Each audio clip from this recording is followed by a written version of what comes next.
Oke, terima kasih Pak. Sebelum saya mulai, saya ingin tes dulu apakah Bapak Ibu semuanya bisa mendengar suara saya dan bisa melihat gambar saya di sini cukup dengan menunjukkan jempol terbaiknya saja. Mau ditunjukkan jempol terbaiknya? Oke, terima kasih. Luar biasa, jempolnya muncul semua. Baik, kita mulai. Selamat sore. Assalamualaikum warahmatullahi wabarakatuh. Sekali lagi selamat sore. Salam sejahtera untuk kita semua. Salam sehat selalu untuk kita semua. Selamat datang di webinar Asosiasi Security Satpam Hotel. Ini adalah webinar kami yang kedua bersama Edu Damkar, dan sekali lagi kami sampaikan terima kasih yang luar biasa kepada Edu Damkar yang telah memfasilitasi kami untuk bisa hadir di sini. Baik, perkenalkan saya Munib, saya dari Divisi Edukasi di Asosiasi Satpam Hotel. Kebetulan yang hari ini saya bertugas untuk menemani bapak-bapak, ibu-ibu sekalian yang berpartisipasi pada hari ini. Dan pastinya saya terima kasih banyak atas partisipasi Bapak Ibu semuanya pada webinar hari ini. Tak lupa juga terima kasih kepada para sponsor, di mana ada Kartaga Teknik Sejahtera selaku sponsor kami yang mempersiapkan untuk kebutuhan security and safety. Kemudian ada Wirasandi Security Service, mulai dari penyediaan tenaga kerja, K9 juga untuk training tentunya. Dan Edu Damkar sendiri yang istimewa karena di sini adalah tempat untuk kita berbagi ilmu, sharing terkait dengan bagaimana untuk pemadam kebakaran atau firefighting, kemudian untuk penyelamatan, rescue, kemudian fire protection untuk proteksi kebakaran, dan juga first aid. Jadi luar biasa kami berkesempatan untuk bisa hadir di sini, kemudian disupport juga oleh Brupo, dan kami juga meminta teman-teman atau Bapak Ibu sekalian yang berpartisipasi pada siang hari ini untuk juga mengunjungi website kami, Asosiasi Satpam Hotel. Ada juga YouTube kami di Asosiasi Satpam Hotel Jaya Indonesia Jaya, kemudian di Facebook kami Asosiasi Satpam Hotel ASH, dan ada juga untuk Instagram kami di Asosiasi Satpam Hotel 2022. Untuk mempersingkat waktu karena ini materi yang luar biasa, hari ini tanggal 18 Maret 2022 materi kita akan berbincang terkait gempa dan tsunami. Nah, ini nanti dari narasumber kami akan berbagi kiat ya. Bagaimana sih kiat aman untuk hadapi gempa dan tsunami. Nah, pakar-pakar beliau hari ini adalah Pak Marwanto, Sarjana Kesehatan Masyarakat Master of Art. Beliau adalah instruktur di Edu Damkar, pemadam kebakaran dan penyelamat DKI Jakarta, dan ada juga Pak Efrizon, Sarjana Teknik K3, dan beliau adalah Ketua Umum Asosiasi Satpam Hotel. Agenda kita nanti akan dimulai dengan pembukaan yang akan disampaikan oleh rekan kami Bapak Agung Wilantoro selaku pengurus dari ASH, kemudian nanti akan dilanjutkan pemaparan materi dari narasumber. Untuk yang kedua, mari dipersilakan kepada Bapak Agung Wilantoro untuk memberikan sambutan dan pembukaan. Silakan Pak. Oke, terima kasih Pak Munib, waktunya sudah diberikan. Perkenalkan, sebelumnya saya ucapkan terima kasih, selamat datang, selamat sore. Assalamualaikum warahmatullahi wabarakatuh. Salam sejahtera untuk kita semua dan salam sehat selalu di masa pandemik ini ya. Mudah-mudahan kita selalu dalam lindungannya. Amin.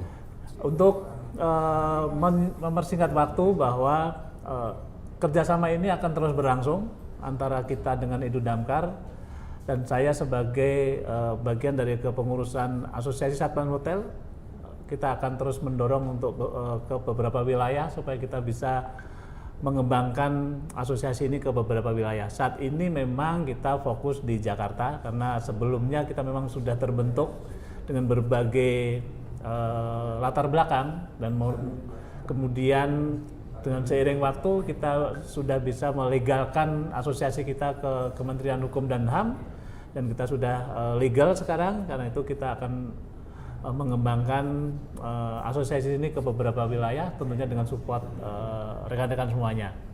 Dan acara ini juga terlaksana dengan bantuan dari beberapa sponsor yang sudah disampaikan oleh Bapak Munib, kemudian juga dari support dari Edu Damkar tentunya yang memfasilitasi berbagai hal kebutuhan kita. Yang kita akan terus berkomitmen untuk mengembangkan pengetahuan apa kebutuhan dari rekan-rekan semuanya.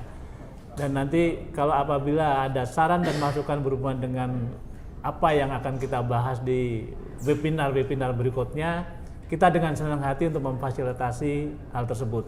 Karena tujuan kita adalah untuk sharing pengalaman, kemudian kita juga akan mengundang dari pihak yang memang berkompeten, yang ahli dalam bidangnya, jadi supaya kita mendapatkan satu gambaran, satu bahasan yang memang bisa kita pertanggungjawabkan. Karena itu di webinar kali ini yang akan dipandu oleh dari Ketua Umum kami, Bapak Efrizon, dengan dari Edu Damkar, Bapak Marwanto, mudah-mudahan bermanfaat untuk kita semuanya. Dan nanti apabila ada hal-hal yang perlu ditanyakan, langsung aja di chat grup. Nanti kita akan monitor chat grup rekan-rekan semuanya dan kita akan langsung bahas di kesempatan berikutnya.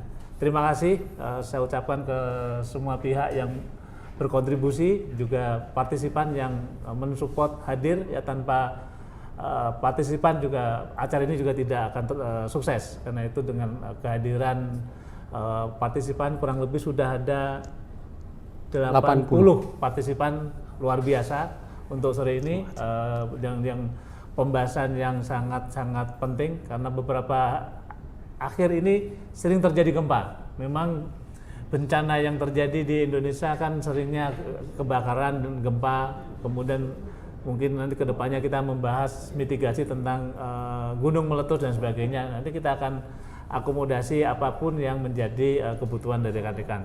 Saya kira untuk mempersingkat waktu, saya kembalikan lagi ke Pak Munib supaya kita bisa lebih cepat untuk fokus di materi hari ini, yaitu gempa bumi dan tsunami, bagaimana kita kiat amannya. Terima kasih Pak Munib. Terima kasih kembali Pak Agung, terima kasih untuk pembukaan dan sambutannya. Teman-teman mengingatkan kembali jadi para peserta sekalian, untuk tadi sudah disampaikan oleh Pak Agung, barangkali ada hal nanti yang mau disampaikan atau ingin ditanyakan, silakan langsung chat di kolom chatnya terkait dengan teman-teman yang memerlukan juga untuk materi presentasi hari ini dan juga sertifikat. Jadi tadi sudah ada optionnya, nanti silakan dipilih untuk option mendapatkan sertifikat dan materinya. Kemudian berikutnya, karena pentingnya materi pada hari ini dan juga disinggung oleh Pak Agung juga, Bari mohon nanti dipastikan bahwa mic teman-teman atau bapak-bapak semua, bapak ibu semuanya partisipan untuk bisa di off-kan, tapi untuk kamera tetap di-on-kan. Dan tetap semangat. Selanjutnya kita akan panggilkan narasumber kita, Pak Marwanto dan Pak Efrizon, setelah pesan-pesan berikut. Terima kasih.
keselamatan kebakaran gedung.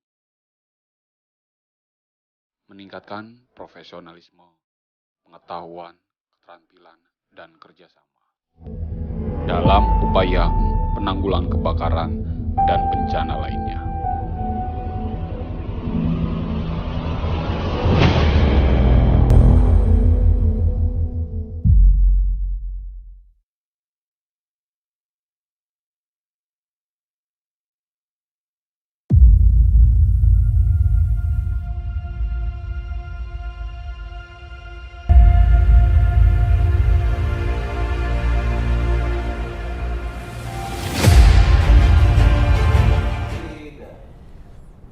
Baik, Assalamualaikum warahmatullahi wabarakatuh. Selamat sore, salam sejahtera untuk kita semua. Ini luar biasa nih, sore-sore menjelang, kalau yang pulang kerja, menjelang pulang kerja sih sebenarnya. Ini belum ada jam 3:30, jam 3, tapi kita diajak bincang santai. Nah ini nggak ada moderator, nggak ada narasumber nih, semuanya moderator dan dua-duanya narasumber gitu kan.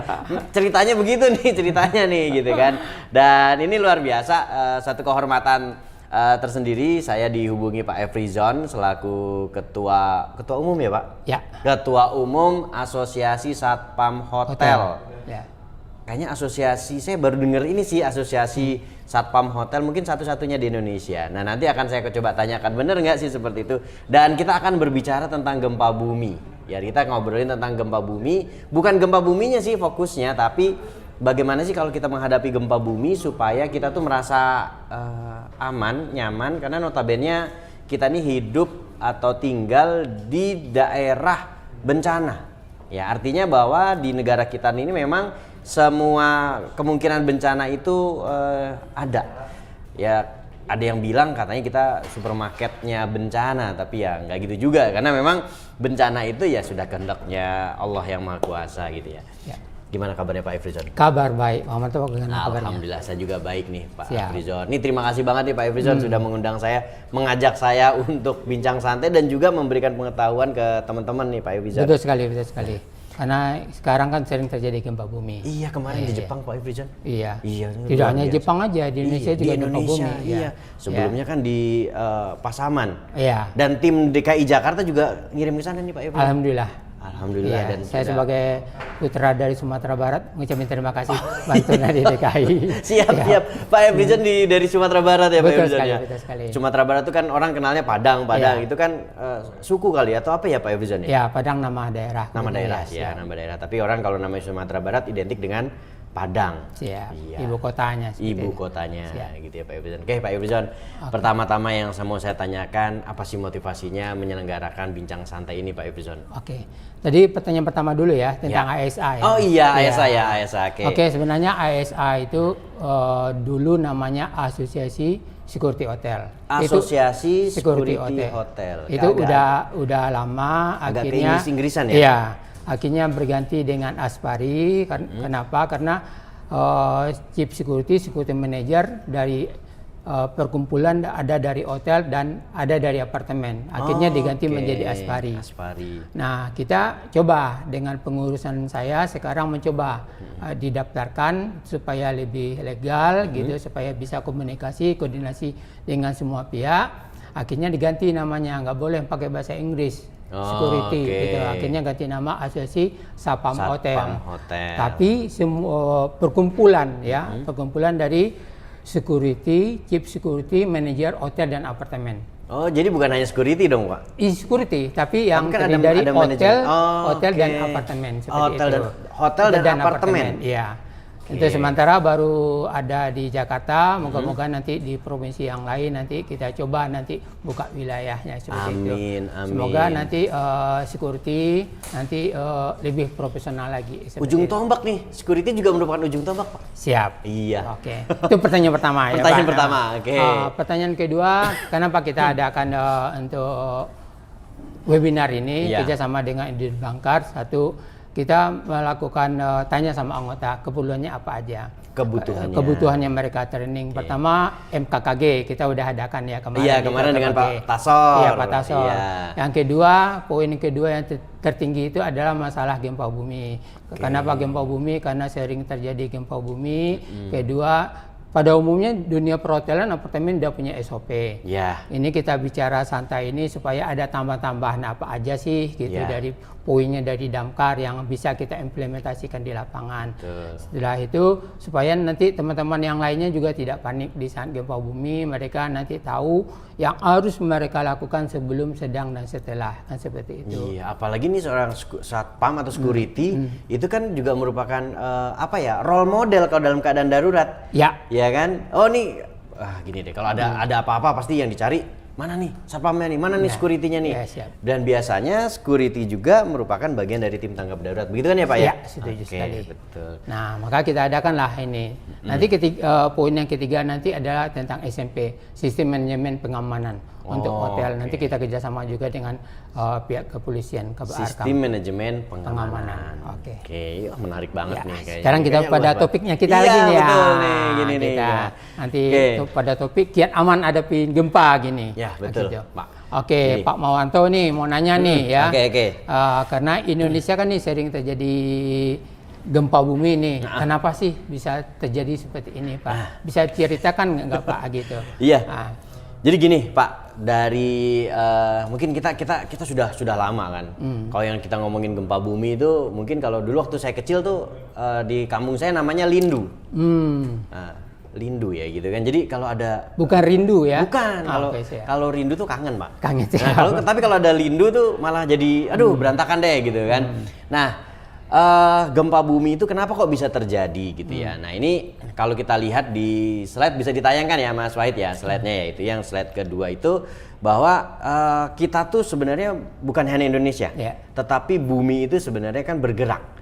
Karena apa? Karena sejatinya bumi itu ada di sebuah lempeng yang terus bergerak. Nah, kalau saya pernah ditanya sama anak saya, ya emang bumi itu kayak gini dulu bentuknya gitu kan? Oh enggak nak, dulu itu bumi itu satu kesatuan. Nah, tapi karena ada pergerakan, jadi sebenarnya kan kita ngambang nih. Cuman kan karena ngambangnya itu kan ada di posisi yang sangat dalam gitu ya. Nah, cairannya itu bukan cairan air atau apa, tapi kan cairan lava.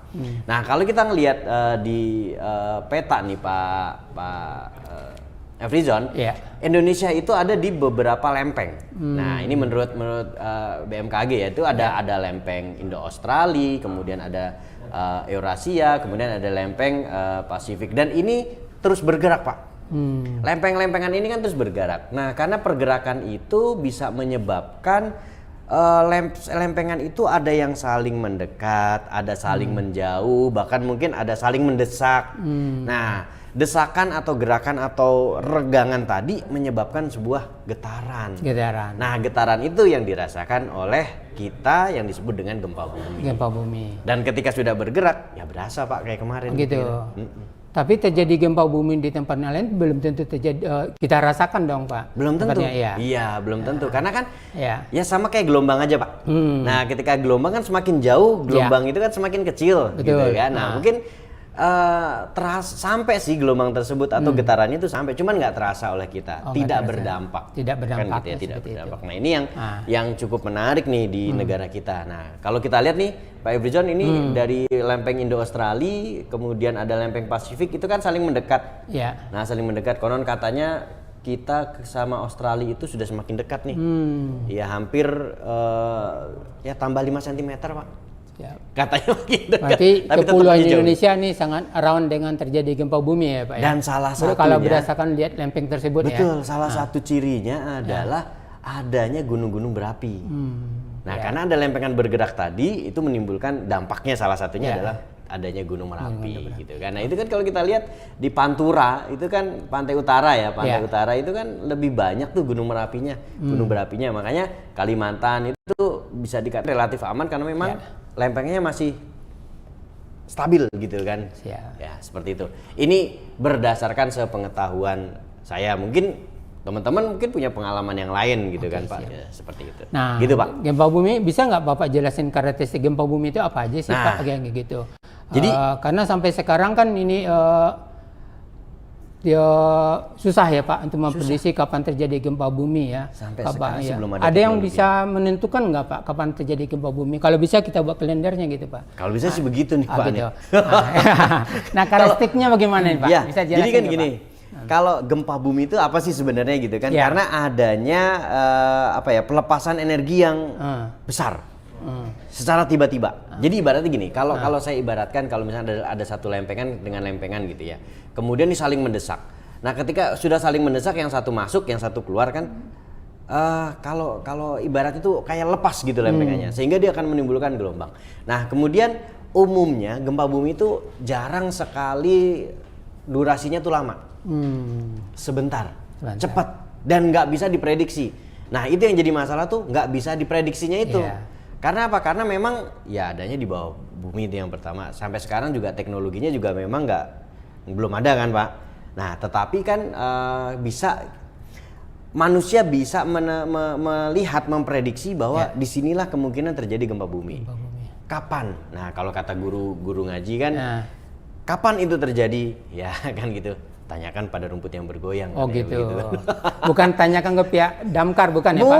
Bukan ya. Damkar itu akan hadir kalau memang sudah ada dampak bencana gitu. Oke. Tapi apa sih yang mesti kita siapkan gitu kan? Iya. Karena kita kan nggak bisa mencegah gempa bumi. Mungkin kalau banjir kita masih bisa nih Pak Efrizon. Kalau gitu kebakaran kan. bisa dicegah ya Pak? Kebakaran masih bisa gitu kan. Tapi Banjir untuk masih gempa kita bisa bumi- prediksi. gempa tapi bumi nggak bisa ya? Nggak bisa. Tapi kan bisa kita melakukan mitigasinya ya Pak? Mitigasi bisa, dan tujuannya itu mitigasinya tuh untuk apa Pak? Untuk mengurangi dampak dari gempa bumi. Ya, oke. Iya. dampak Oke, dari berarti gempa bumi. karakteristik dari gempa bumi tadi tidak bisa diprediksi. Nggak bisa diprediksi. Dan itu lokasi kejadiannya tertentu ya Pak? Tertentu. Kayak contoh yang kemarin kejadian Pasaman, orang Jakarta belum tentu merasakan ya Pak? Belum tentu merasakan. Tapi dan yang itu- kemarin di Sukabumi, Ya. Jakarta merasakan. Ya. Pasaman mungkin belum nggak merasakan. Ya, kalau Sukabumi kemarin contohnya kita lihat kan ribut tuh itu. Ada yang Ya, merasakan, di ada Sumur. yang enggak Ada gitu yang ya. merasakan, ada Ya yang kalau contohnya saya nggak merasakan sama sekali kan seperti itu. Kalau Bapak merasakan yang Saya kemarin. merasakan. Padahal kita deket ya Pak? Ya dekat gitu. Iya, kok bisa begitu ya? Seperti itulah Pak. Barangkali rasanya berbeda Pak kan gitu. Rasanya berbeda gitu ya. Dan itu mempunyai potensi terulang lagi ya Pak. kalau Betul, mungkin. makanya kalau ada gempa bumi biasanya akan diikuti dengan gempa-gempa susulan. Oh, gitu. Nah, gempa susulan itu yang bisa atau yang berdampak nih gitu kan. Oke. Selain biasanya kan gini, ini habis merasakan gempa, kemudian ada gempa lagi gitu Iya. kan. Ada gempa lagi, tapi umumnya gempa bumi yang susulan itu biasanya sih intensitasnya lebih kecil dari yang kecil. utama biasanya. Tapi gitu. bisa diprediksi nggak Pak susulannya itu apakah nanti 1 menit, 2 menit, atau 10 menit, atau 1 jam gitu? Atau diinformasikan nggak tuh, gue nyusul nih gitu, Pak gitu. Jadi kalau kita ngelihat terkadang kan gini, masyarakat tuh termakan oleh hoax gitu kan. Iya. Ada gempa bumi, hati-hati akan terjadi gempa bumi susulan pukul Iya. sekian. Iya. Ini luar biasa banget itu informasinya, tapi hoax. Hoax ya. Artinya bahwa nggak bisa yang namanya gempa bumi itu terus nih nanti 10 menit lagi akan ada gempa bumi susulan, nggak Iya. bisa Pak. Belum ada itu, teknologi. itu yang menjadi masalah Pak. Nah. Kita dunia perhotelan apartemen ini ya di saat tamu untuk turun gitu, turun sendiri ya, kita nggak perintahkan evakuasi. Ya. Nah, dia takutnya ada susulan. Betul. Nah, itu meyakinkan susulan kita juga nggak bisa kan seperti Iya, itu. Oke. betul. Ya karena memang asumsi atau persepsi masyarakat itu ketika ada gempa bumi ya, wah pokoknya buru-buru turun deh Iya, ke bawah. Iya. Padahal kan nggak seperti itu. Siap. Nah, ketika ada gempa bumi yang kita lakukan bukan buru-buru turun sebenarnya Pak, Iya. tapi kan berlindung. Oke. Nah, berlindung dari apa sih sebenarnya? Dari reruntuhan. Oke. Nah, seperti Sekarang itu sih kita sebenarnya, Pak. masuk ini Pak, sumber penyebab gempa bumi itu apa aja Nah. sih Pak? Kayak gitu. Kita kan memang gini, Ah. gempa bumi itu macam-macam. Ya. Ya, ada yang disebabkan karena gempa bumi tektonik, Ya. ada karena vulkanik. Ya. Nah, kalau yang vulkanik itu maksudnya apa? Vulkanik itu ya gempa bumi yang disebabkan karena adanya Gunung ya? Gunung. Gunung. Vulkanik. Vulkanik. Vulkanologi gitu kan, Ya. ilmunya vulkanologi. Nah, akibat adanya letusan tadi mengakibatkan gempa bumi tersebut di sekitar itu akan terasa karena ada getaran. Ya. Ya, itu namanya gempa bumi vulkanik. Ya. Nah, yang kita rasakan umumnya namanya gempa bumi tektonik. Tektonik. Nah, yang tadi lempeng-lempeng tadi yang bergerak, saling bertemu, saling menjauh, kemudian saling bertumbukan itu. Ada juga namanya gempa bumi turban atau longsoran. Nah, biasanya karena misalkan ada gua bawah tanah, Ya.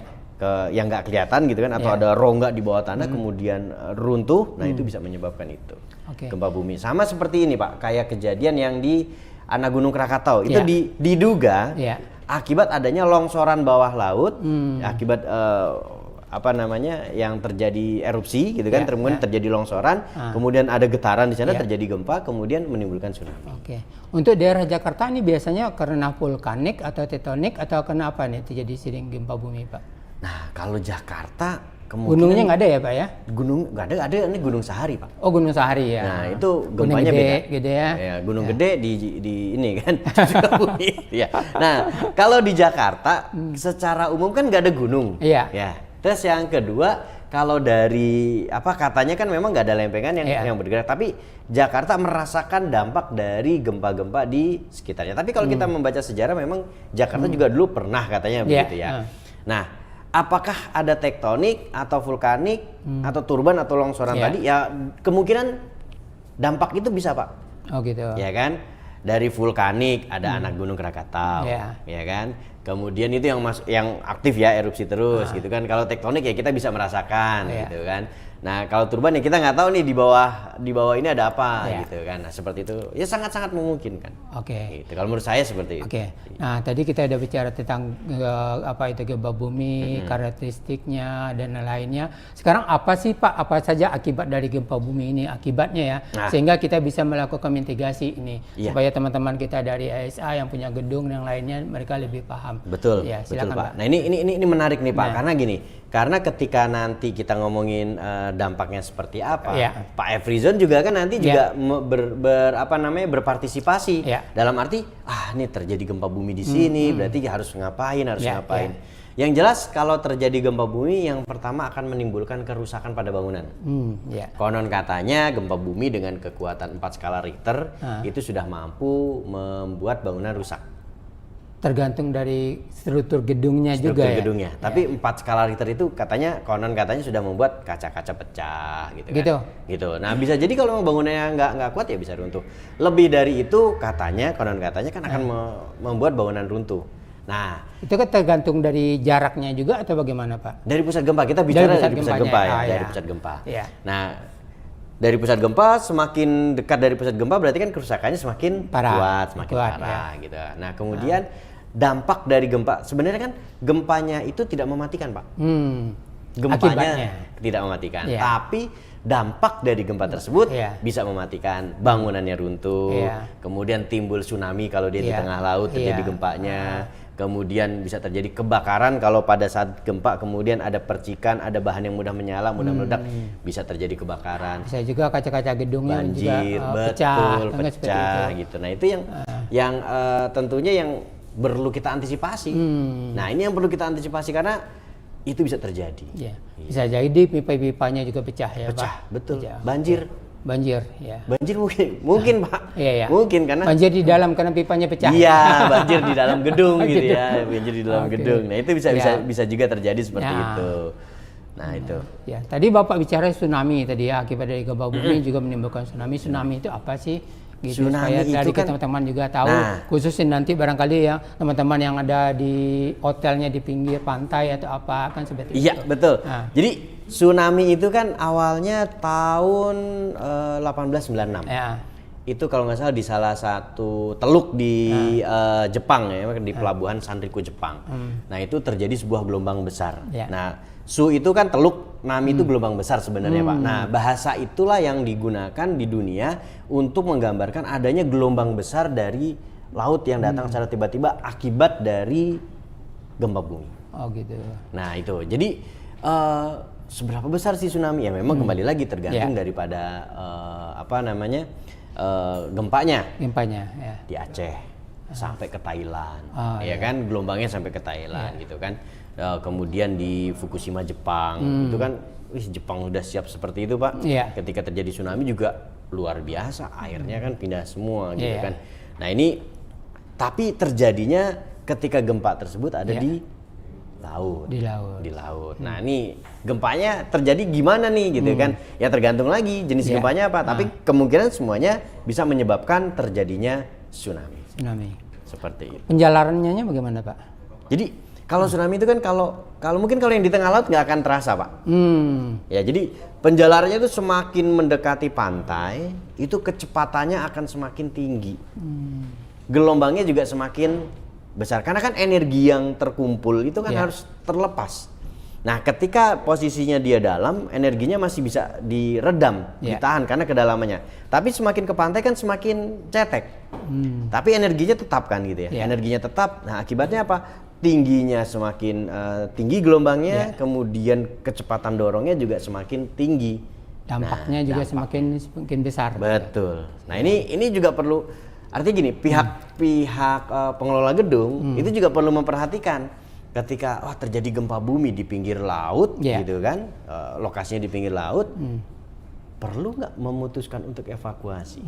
Nah, itu kan juga perlu dipertimbangkan. Jangan sampai nanti memaksakan untuk evakuasi. Khusus untuk tsunami ya. Khusus tsunami. Ya kan. Tapi kalau gempa yang lain belum tentu ya. Belum tentu. Oke. Ya, artinya memang informasi juga diperlukan, Pak. Ya mungkin bisa kita mendapatkan info BMKG itu misalkan gitu ya. Nah, itu nanti ketika berpotensi tsunami, berarti jangan diminta untuk evakuasi kan begitu. Oh gitu. Nah, seperti itu. Nah, mungkin nah saya juga mau nanya nih ke Pak Efrizon nih gitu kan. Nah, gimana sih Pak, apakah di gedung nih contohnya Bapak nih sebagai Ketua Umum Asosiasi Satpam Hotel, punyakah sebuah, tadi kan Bapak sampaikan adanya SOP gitu kan. Nah, gimana tuh Pak?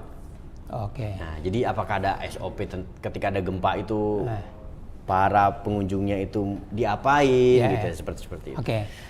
Kita di dunia perhotelan dan apartemen pasti punya SOP ya, pasti punya SOP. Karena SOP itu untuk menyelamatkan ya, untuk karyawan dan penghuni yang tinggal di sana gitu kan.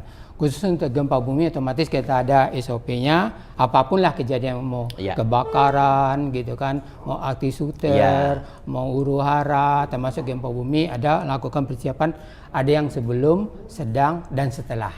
Oke, berarti sama nih, memang prosedurnya seperti itu. Jadi sebelum tuh ngapain, sesudah ngapain, pada saat ngapain, setelah ngapain. Oke.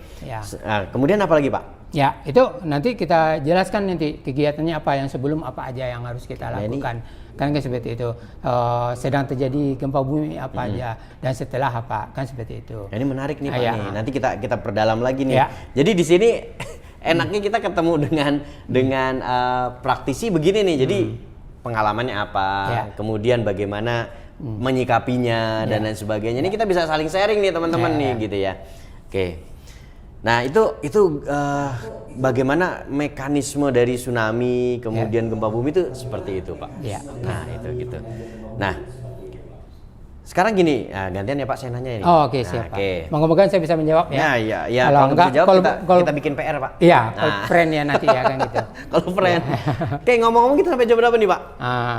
Ya sekitar jam 5 lah. Jam 5 ya? Oke, mudah-mudahan jam 5 nanti kita diskusi. Kalau teman-teman ada yang mau tanya gimana caranya nih, bisa langsung gini ya, langsung chat ya. Nanti admin kami akan menghimpun, kemudian nanti pertanyaannya bisa kita tanyakan, terserah. Kita diskusi, kita santai aja. Mau tanya seperti apa gitu ya. Oke. Nah, sekarang gini Pak. Hotel itu kan pasti saya ngomongin hotel aja ya Pak. Kita ngomongin bangunan hotel deh. Karena hotel dan apartemen ya. Hotel dan apartemen. Ya, karena kalau kita ngomongin hotel, itu hotel tuh macam-macam. Ada yang di pantai, ada yang hotel ada yang di laut nggak Pak? Di laut. Kayaknya nanti kita cek dulu ya Pak. Saya pernah ke Cirebon nginep di hotel. Di laut, di dalamnya atau di pinggir pantainya Pak? Ya kalau bisa dibilang kalau di pinggirnya udah pasti ya. Di pinggirnya ya. Tapi saya tuh di atas laut sih Pak posisinya. Di atas laut. Di atas laut gitu kan. Tapi emang ada kok hotel di bawah laut gitu ya. Kayaknya sih ada deh. Cuman saya belum dapat rezekinya aja nginep di sana. Tapi kalau saya di Cirebon waktu itu saya pernah nginep di salah satu hotel, cottage gitu ya di atas laut. Jadi kita memang nyebrang laut. Jadi hotel apapun itu, mau di hotel di kawasan perkotaan, pegunungan atau pantai gitu ya. Saya ngomongin pantai dulu deh gitu ya. Nah, ini langkah-langkah antisipasinya seperti apa sih Pak? Nah, tadi saya kan nanya nih, berdasarkan teori kan begitu nih. Nah, antisipasinya itu seperti apa? ini berdasarkan pengalaman ya, Pengalaman. best practice saja, Siap. semuanya hampir sama lah. Ya. Kita teman-teman saya di hotel, apartemen atau di gedung yang lain juga sama apa yang harus mereka lakukan ya. Kalau saya gitu ya, dia berdasarkan SOP gitu ya dari dunia perhotelan. Satu ya, persiapan kita sebelum terjadi gempa bumi itu adalah mengenal dulu apa disebut gempa bumi ya. Gempa bumi harus kenal dengan gempa bumi. Karakteristiknya gempa bumi itu apa? Tak kenal maka tidak selamat.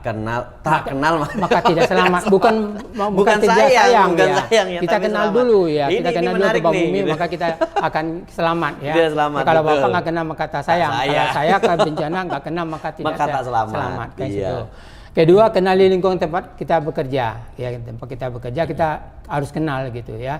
Dari pintunya masuknya kita tahu gitu. Kalau seandainya terjadi gempa bumi, di mana tempatnya berlindungnya kan seperti itu. Nanti seandainya nanti dari pihak nanti housekeeping gitu kan menyisikan kamarnya kamar 1 bedroom, 2 bedroom, 3 bedroom. Nanti kita kasih informasi sama mereka terjadi gempa bumi ini ya. Nah, di mana tempat berlindungnya? Kita kasih informasi sama mereka, kan nggak seperti itu. Ke housekeepingnya? Kepada housekeepingnya. Tapi pada semuanya karyawan juga tahu karena kita trainingin ada gambar-gambarnya gitu. Setelah itu untuk level karyawan lagi yang lain, misalnya di office, kalau terjadi gempa bumi di mana, kan seperti itu. Apakah dia di locker, apakah itu di restoran atau di mana? Pun wilayahnya mereka bekerja, mereka harus tahu di mana tempat mereka berlindung, kan seperti itu. Tidak hanya tahu juga, misalnya kita lagi duduk sini, nanti saya teriakin gitu, gempa bumi gitu, dia berlindung atau enggak? Berlindung di bawah meja misalnya kan. Nanti dia di bawah mejanya nih ada apa di bawahnya gitu, Pak ada ini ada listrik misalnya, colokan. Ya ada colokan, sudah itu ada nanti ada dokumen-dokumen, nah itu kan tidak aman. Di samping dia duduk tidak ergonomi, di samping berlindung juga enggak bisa berbahaya juga gitu. kan gitu. Maka kita kenalin dulu tempat kita bekerja. Jadi memang kan seperti itu. memang ditrainingkan dulu ya Pak ya. Ya, ditrainingkan dulu. Dan ini adalah hari ini sebenarnya bagian dari peran daripada ASH untuk rekan-rekan baik itu yang internal ASH maupun di luar ASH juga tahu dong bagaimana apa itu gempa bumi dan sebagainya. Langkah awalnya tadi. Nah, itu perhatikan letak pintu, lift, tangga darurat, ya kan? Seandainya terjadi gempa bumi, mereka akan tahu kan seperti itu. Nah, setelah itu pastikan ini ya kan. Ada contohnya ya, bisa dibagikan kali Pak gambarnya, coba dibagikan gambarnya. Yang contoh latihan ini perlu saya tanya nih, gitu. Oke, next lanjut di gambar yang itu gambar bagian daripada latihannya sebelum terjadi ini kebetulan ini tempat kerjanya saya ini kan ini tempat Bapak nih? Tempat saya gitu. Bapak juga bisa nanti check-in nanti kan tapi harus bayar kan gitu. Ya sambil mempromosikan kan seperti ini. Saya udah seneng banget nih Bapak bisa check-in tapi harus bayar. Harus bayar gitu. Nanti kan diaudit sama KPK nanti bisa kan gitu. Enggak boleh gratis. Enggak boleh gratis. Ada apa nanti kan seperti itu. Nanti dibilang itu Pak, apa namanya apa sih istilahnya kalau ini? Gratifikasi. Ya walaupun kita senang sama gratisan tapi nggak suka sama gratifikasi. Ya, teman tetap teman gitu. Walaupun nanti harga teman. Harga teman.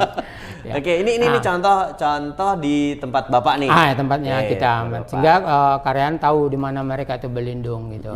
Nah, terus selanjutnya slide selanjutnya ini kalau seandainya lagi meeting di mana kita nanti berlindung di mana gitu. Ya teman-teman lagi di bar, restoran, di lobi, mereka diinformasikan di mana mereka untuk berlindung kan seperti itu. Ya, lanjut. Karena memang perlu Pak, karena gini, ketika posisi kita ada di mana sih, gitu ya. Kemudian tadi yang Bapak bilang bahwa mengenal gempa bumi itu seperti apa. Karena kalau kita sudah mengenal, maka kita aman. Karena orang gini, saya pernah pengalaman ketika ada kita sedang meeting misalkan gitu ya, kita sedang meeting kemudian terjadi goncangan, orang itu buru-buru keluar Pak, ya buru-buru keluar, ya yang tinggal di situ, cuman saya berempat dengan teman saya, udah diem aja udah di situ, diem aja udah, habis itu yang keluar sama keluar ya kita ketinggal di situ gitu kan. Nah ini yang mungkin juga perlu kita informasikan. Nah pertanyaan saya Pak. Bagaimana memberikan pengenalan itu ke tamu?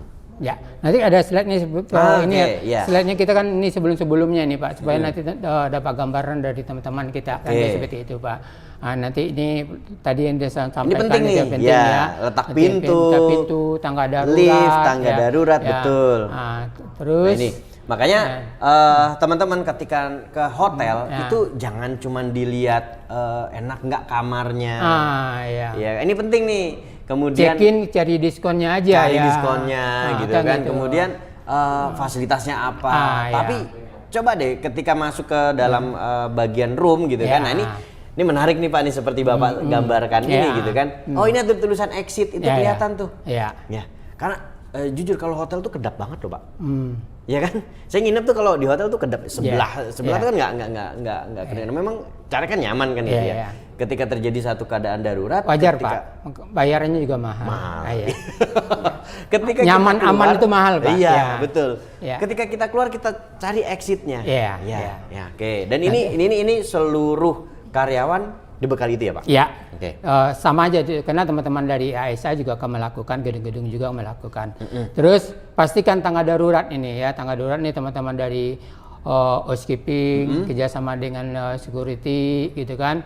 Tangga daruratnya harus bersih, lampu hidup kan, lampu koridor harus dalam keadaan hidup kan seperti ini. Ini sepertinya teman-teman juga melakukan sama kan, gitu. Saya Turning P3K, cara menggunakan APAR. Kalau saat terjadi gempa bumi kan bisa jadi juga jadi kebakaran gitu. Dan ya Pak. ini dilakukan sebelum.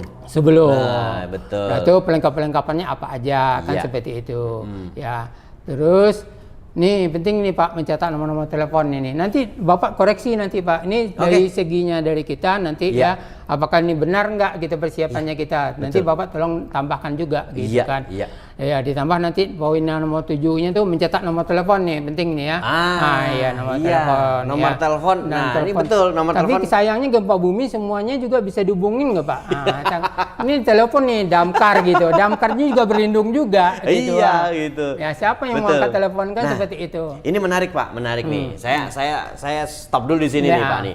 Terkait dengan tadi pertanyaan Bapak. Ketika terjadi gempa bumi, itu kan yang merasakan bukan hanya pihak gedung. Enggak semuanya merasakan ya Pak. Iya, semuanya kan merasakan. Bahkan kami pun gitu kan, ibaratnya pemadam kebakaran pun juga merasakan. Ya, makanya ketika terjadi gempa bumi apa yang pertama dilakukan? Berlindung dulu. Bukan angkat telepon dulu, Bukan Pak. angkat telepon dulu gitu kan. Berlindung dulu gitu. Ya walaupun operator nggak jauh-jauh dari telepon kan. Operator kan bisa menggunakan headset. Ya ketika Bapak telepon pun pasti akan diangkat. Atau mungkin Bapak telepon nggak nyambung Pak. Nah, jadi masalah yang Bapak layani ini siapa nih Pak? Nah itu dia. Karena telepon semua gitu. Telepon semua kan gitu. Atau bahkan mungkin nggak nyambung, kenapa? Jaringan putus. Jaringan putus. Seperti kejadian di Aceh waktu itu kan. Nah Bu Susi Pujiastuti kan cerita bahwa jaringan black out waktu itu kan. Telkomsel berapa hari baru bisa ngorbit di sana kan gitu ya. Kemudian bantuan juga berapa hari baru datang kan gitu ya. Karena memang luar biasa hancurnya di sana pada saat tsunami itu. Nah ini makanya penting nomor telepon. Mencatat aja ya nanti masalah nanti tersambung atau tidak cerita kedua ya Pak ya. Itu kan bagian daripada upaya kita kan. Oh iya. Itu udah dapat pahala tuh. Kalau di agama saya tuh upaya itu aja udah mendapat pahala. Oke. Nah itu. Terus kemudian rumah sakit juga rumah sakit terdekat tentunya ya Pak. Iya, rumah sakit terdekat. Rumah sakit terdekat. Iya. Kemudian apa lagi Pak? Ini mencatat nomor unit yang ini prioritas nih ya, yang prioritas kita agenkan. Yang lagi hamil, anak balita, orang tua, disable kan. Ya, berarti pada saat check-in, pada saat check-in itu udah didata tuh petugas dari Pronovis dan ngasih informasi itu. Ini security ini prioritas nih ya, nanti terjadi hal yang tidak diinginkan. Apakah ibu sedang hamil atau bapak sedang hamil gitu? Bapak ada yang hamil? Bapak kayaknya kita cari dulu ya. Ini bapak yang mana yang hamil nih gitu ya. Nah, berarti kalau anak-anak balita kan kelihatan kelihatan. Oke, ini penting nih betul. Jadi apa yang dilakukan ini penting karena apa? Karena nanti prioritas untuk melakukan evakuasi atau melakukan tindakan itu juga menjadi satu bagian. Bukan bantu wanita yang cantik prioritas utama ya Pak ya? Bukan ya? Tergantung Pak. Oh tergantung. Ya, kalau sih tergantung. Modus ya. Iya.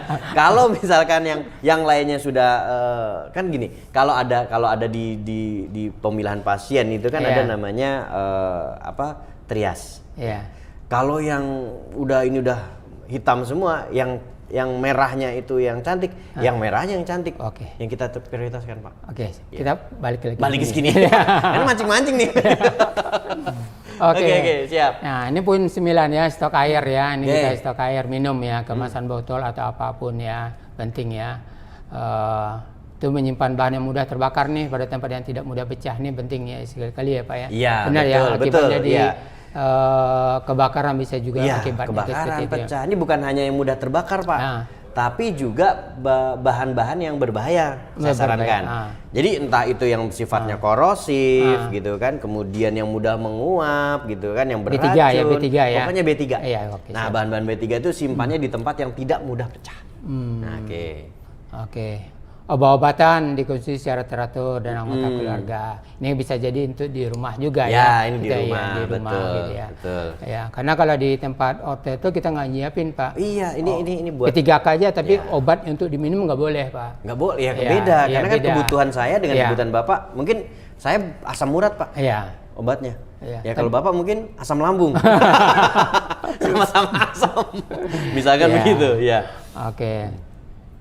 Nah, kemudian perkakas termasuk obeng kunci Inggris yang dapat disesuaikan, kemudian Iya. itu untuk kebutuhan pribadi kali Iya, ya, Pak ya. iya. Kalau ini mungkin ME. Iya, iya. Ya, oke. Ini karyawan ya untuk memastikan itu katup-katup jaringan listrik berhubungan dengan pipa dan saluran air gas. Ini biasanya teman-teman dari engineering ngasih Iya. informasi kepada kita apa yang harus kita lakukan, kan seperti Iya. itu. Nah, terutama orang-orang yang misalkan bagian nih saya tanya ke Bapak nih. Ketika saya mau ganti tabung gas, Iya. kan hotel pasti ada ini dong Pak, ada restonya kan? Iya. Nah, restonya misalkan menggunakan gas. Ya, Ya kan? Ketika mengganti itu tugasnya engineering atau tugasnya siapa, Pak? engineering, Pak. Engineering. Iya. Sedangkan di situ misalkan yang dekat adalah si koki. Hmm. Mungkin gitu ya Pak, Iya, mungkin. iya. Nah berarti kan koki juga harus tahu dong. Iya. Nah ini tugasnya engineering kolaborasi. Iya. Ketika ada seperti itu, maka cara mematikannya gimana Iya. gitu ya Pak ya? Itu kita trainingkan. Di-trainingkan. Di-trainingkan itu pasti. Biasa. Memang Siap. Nah, seperti memang gambar-gambar ini kan dari engineering itu memberikan informasi ya kepada petugas kitchen atau ke petugas yang di sana mengasih informasi. Oke. Oke. Nah tadi Bapak sampaikan. Nah Ya. saya punya slide nih, bisa di Ya. slide berikutnya Ya. nih. Nah ini buat teman-teman mungkin ini untuk kebutuhan pribadi yang tadi Bapak sampaikan. ya. Itu kita perlu yang ada namanya semacam emergency atau survival kit gitu ya, survival kit. ya. Yang tadi saya sampaikan bahwa yang tadi Bapak juga bilang, Ya. ini ketika terjadi keadaan bencana, Ya. ini dihubungi pusat bantuan misalkan pemadam Ya. kebakaran atau SAR, itu belum tentu langsung hadir. Ya. Nah, atau ya karena kalau misalkan ada kejadian yang mass casualty seperti itu Ya. atau terjadi satu bencana yang cukup besar, semuanya kan ingin selamat, termasuk Betul. petugas itu juga kan ingin selamat Ya. gitu ya. Nah, untuk itu saya sih menyarankan gitu ya supaya setiap anggota keluarga punya survival kit seperti ini. Berarti Nah, ini setiap contoh nih. individu ya Indi- atau keluarga ya. Iya, kalau saya menyebutnya keluarga aja deh. Ya, gitu. keluarga Kalau aja individu ya. kayaknya Ya. terlalu ini ya, tapi Ya. untuk keluarga deh gitu Ya. misalkan untuk di rumah. Tadi kan Bapak sampaikan juga seperti Ya, itu ya. ya. Nah, bentuknya seperti apa? Ya bebas, mau tas ransel kayak Ya. mau tas travel bag seperti Ya, itu. ya. Nah, isinya apa? Yang tadi Bapak sebutkan. Ini udah keren banget nih kalau Bapak Ya. sudah melakukan itu gitu Ya. ya. Air minum kemasan botol secukupnya dan makan untuk 3 hari. Kenapa kok 3 hari gitu? Pak boleh nggak seminggu? Ya boleh. Oh, gitu boleh, kan. lebih lama lebih bagus. Lebih lama ya, lebih Pak? bagus Ya, ya. lebih Cuman kan yang mosok iya kita gotong-gotong beras sekarung gitu kan. Ya kan air minum segalon kan nggak mungkin gitu kan. Nah 3 hari ini kenapa? Umumnya di kejadian bencana itu bantuan datang itu umumnya 3 hari. 3 hari, bukan 1 kali 24 jam, Pak. Bukan 1 kali 24 jam. Lebih cepat lebih baik kan Iya. gitu ya. Tapi umumnya seperti itu gitu kan. Karena bisa jadi ada bencana di titik A. Nah sebelum-sebelumnya itu bencana juga. Untuk menjangkau ke titik A, Iya. ini kan terjadi hambatan. Iya. Seperti waktu di Palu gitu Iya. kan. Untuk menjangkau di daerah yang terjauh itu Iya. sangat sulit. Nah itu.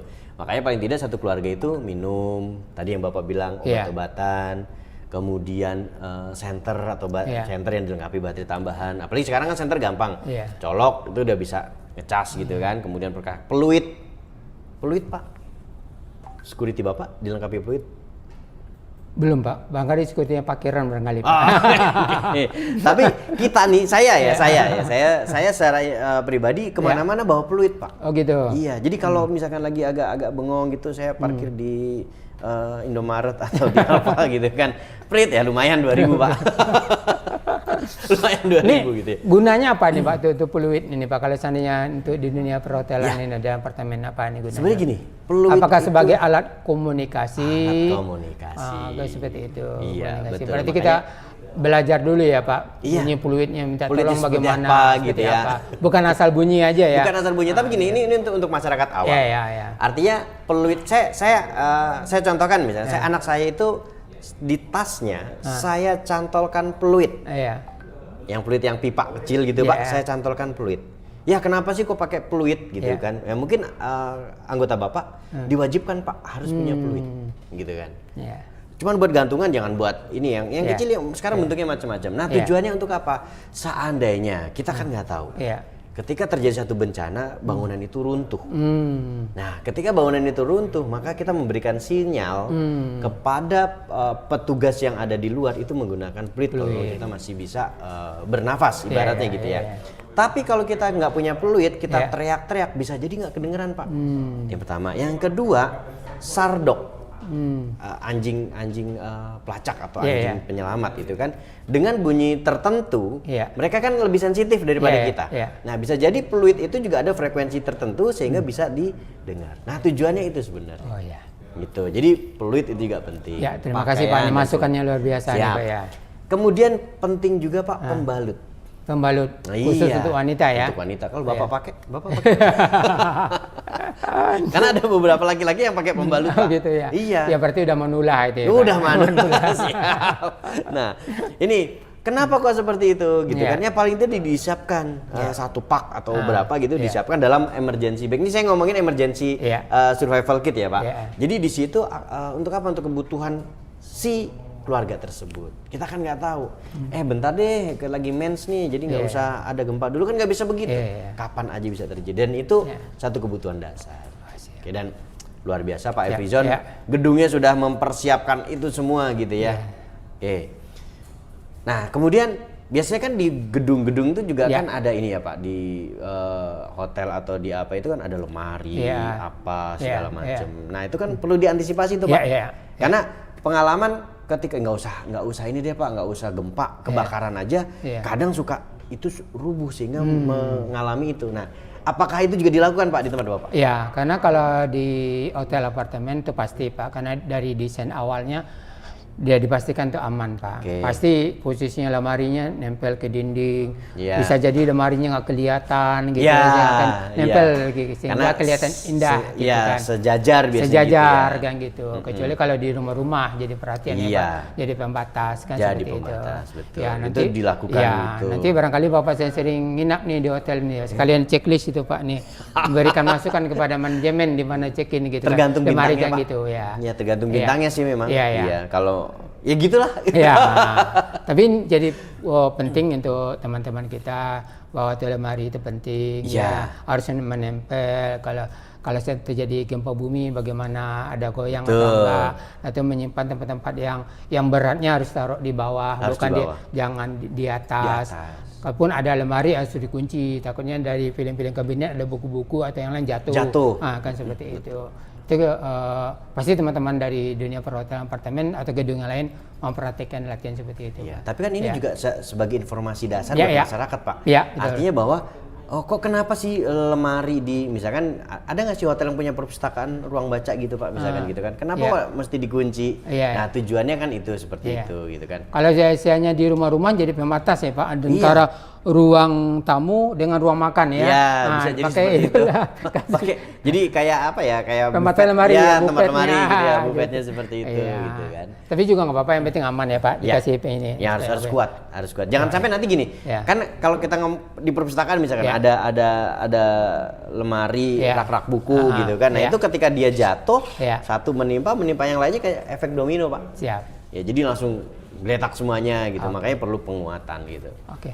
Ada lagi nggak poin-poin yang untuk ini Pak? Nah, saya punya ini Pak. Sebelumnya ini antisipasi kan bisa jadi kan banyak tadi lemari, Betul. penyimpanan, semuanya yang gantung-gantung Harus diperkuat. Betul. Ada lagi nggak masukan dari Damkar nih Pak, kayak seperti itu? Sebelum ya Pak ya? Ya sebelum. Ya, jadi sebelum ini ya. Kita Pak pada prinsipnya sih memang sudah diskusi dengan Bapak tuh hampir semuanya juga sudah memahami itu.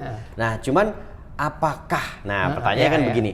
Apakah setiap orang setiap orang itu mengetahui bagaimana cara dia berlindung pada saat gempa bumi? Ya kan itu penting nih. Ya, berarti kita bicara saat terjadi gempa bumi dong. Iya, kita ngomongin saat gempa bumi. Sebenarnya sih bukan saat gempa bumi, Pak. Tapi sebelum gempa bumi itu kan berarti kan kita yang tadi Bapak sampaikan kan latihan kan. Nah, latihan kan bukan hanya tahu gempa bumi, tahu ini, tapi juga harus tahu cara berlindung pada saat gempa bumi. Nah, ini sangat penting, Pak.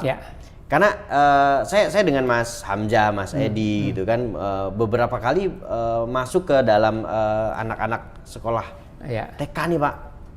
Preschool malah. Jadi sebelum TK kali ya, kalau preschool tuh kan, itu bagaimana mereka belajar, adik-adik kita, anak-anak kita itu belajar bagaimana mengamankan diri ketika gempa bumi. Ini kan pada saat proses belajar.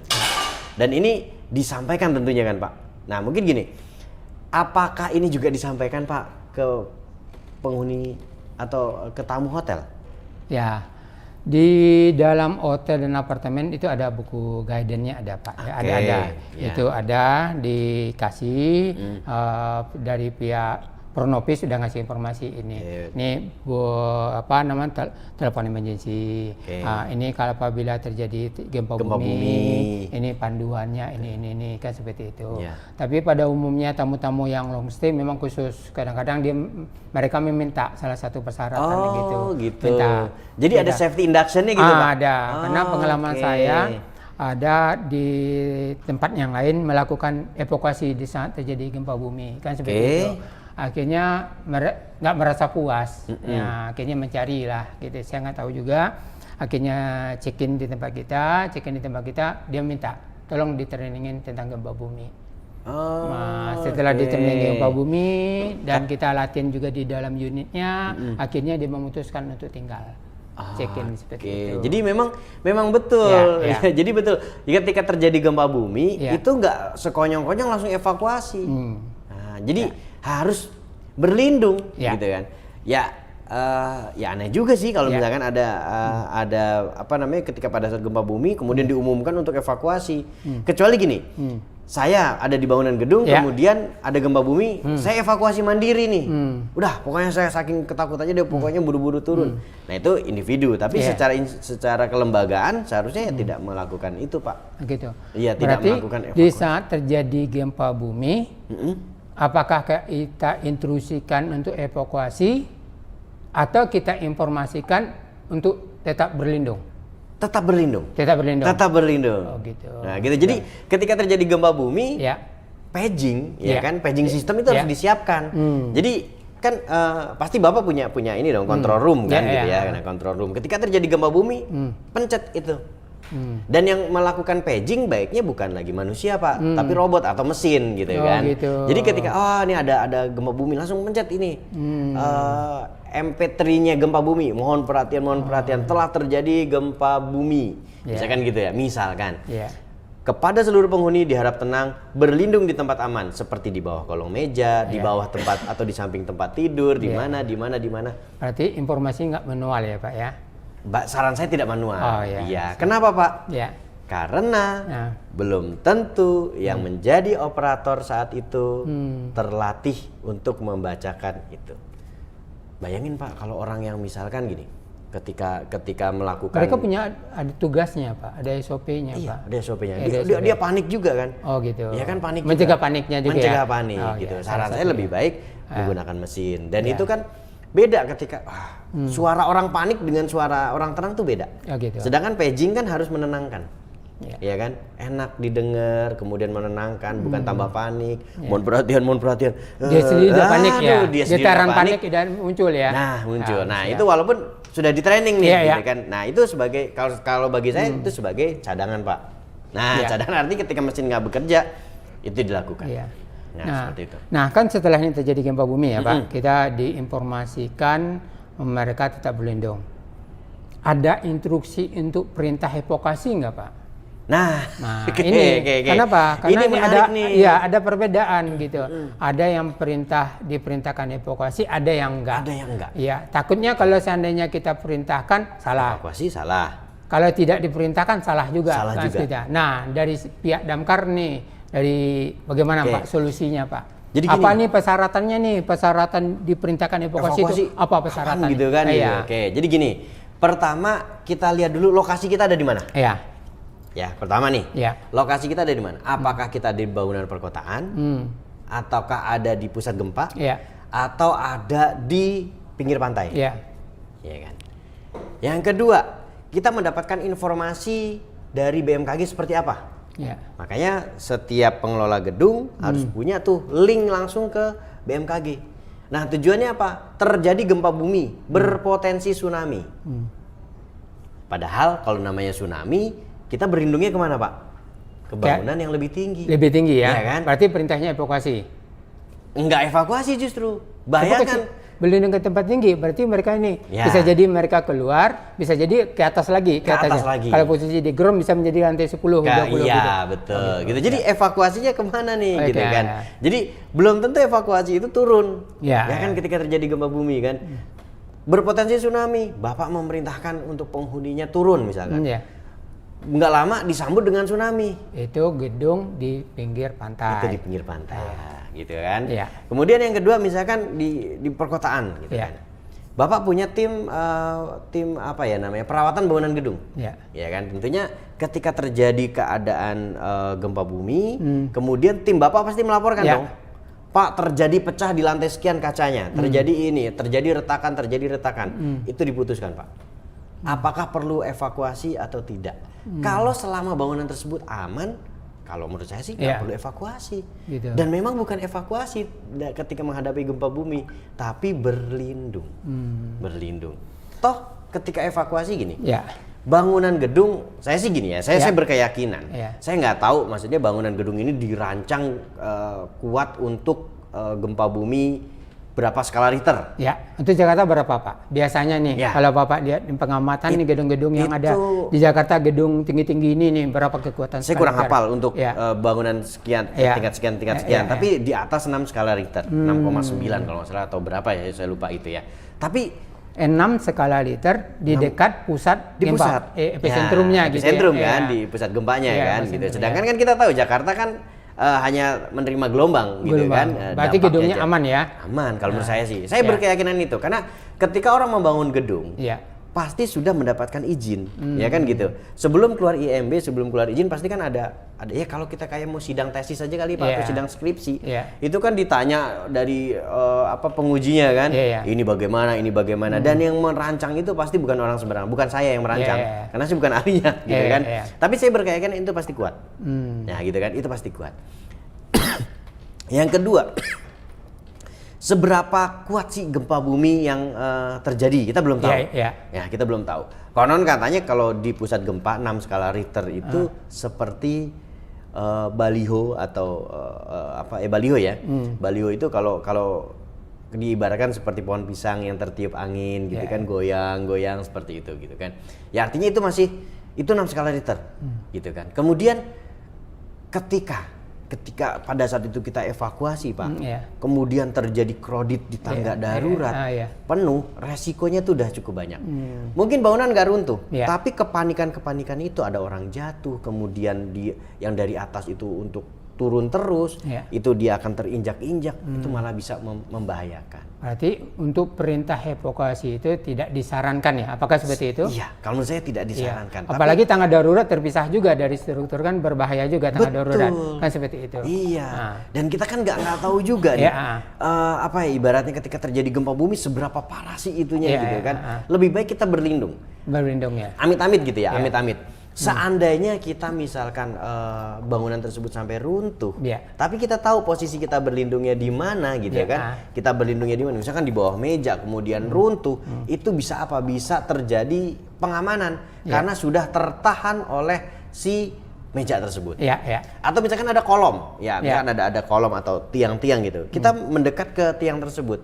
Tiang itu umumnya nggak akan hancur, tapi kalau terjadi patah maka dia akan ibaratnya akan saling bertumpuk gitu ya. Nah di situ ada namanya tempat-tempat atau celah-celah segitiga kehidupan. Ya, berarti itu harus di-trainingin ya, harus Pak. di-trainingkan. Harus Makanya kerjasama dengan engineering supaya nanti karyawan tahu mana tempat-tempat yang aman untuk berlindung di Kalau struktur. bangunan gedung itu kan biasanya ada core-nya tiang ya Pak. Iya, iya, iya. Ya kan biasanya kan ada tuh. Nah itu menjadi pusat meeting point itu bisa ditentukan. Misalkan Bapak nanti tentukan ini meeting point-nya di tiang ini gitu kan.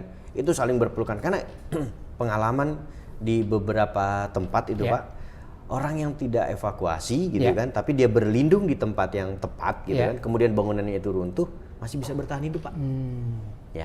Ya memang tergantung bangunan tersebut tuh seperti apa patahnya. Ada yang bentuknya pancake, ada yang V-shape gitu kan. Nah ketika V-shape tersebut ya dia masih ada celah kehidupan seperti itu. Tanya gini Pak, kalau seandainya diperintah ini evakuasi ya, apalagi kita di Jakarta ini kan, jaraknya antara gedung dengan assembly point. Iya, kan seperti itu. Jaraknya itu berapa? Ini karena kalau kita lihat di Jakarta kan semuanya gedungnya tinggi-tinggi ya. Mereka evakuasi, mereka keluar. Ya, kalau itu seandainya gempanya kuat kan gitu, mengibatkan kaca pecah, kacanya bisa terbang kan gitu. Bisa terbang, betul. Nah, kalaupun ini terpaksa harus evakuasi gitu harus ya, Pak? Evakuasi ini harus nih yang Bapak sampaikan tadi kan akibat gempanya yang kuat, gedungnya retak kan gitu kan. Betul. Kita kan bicara skenario yang terjelek ini ya.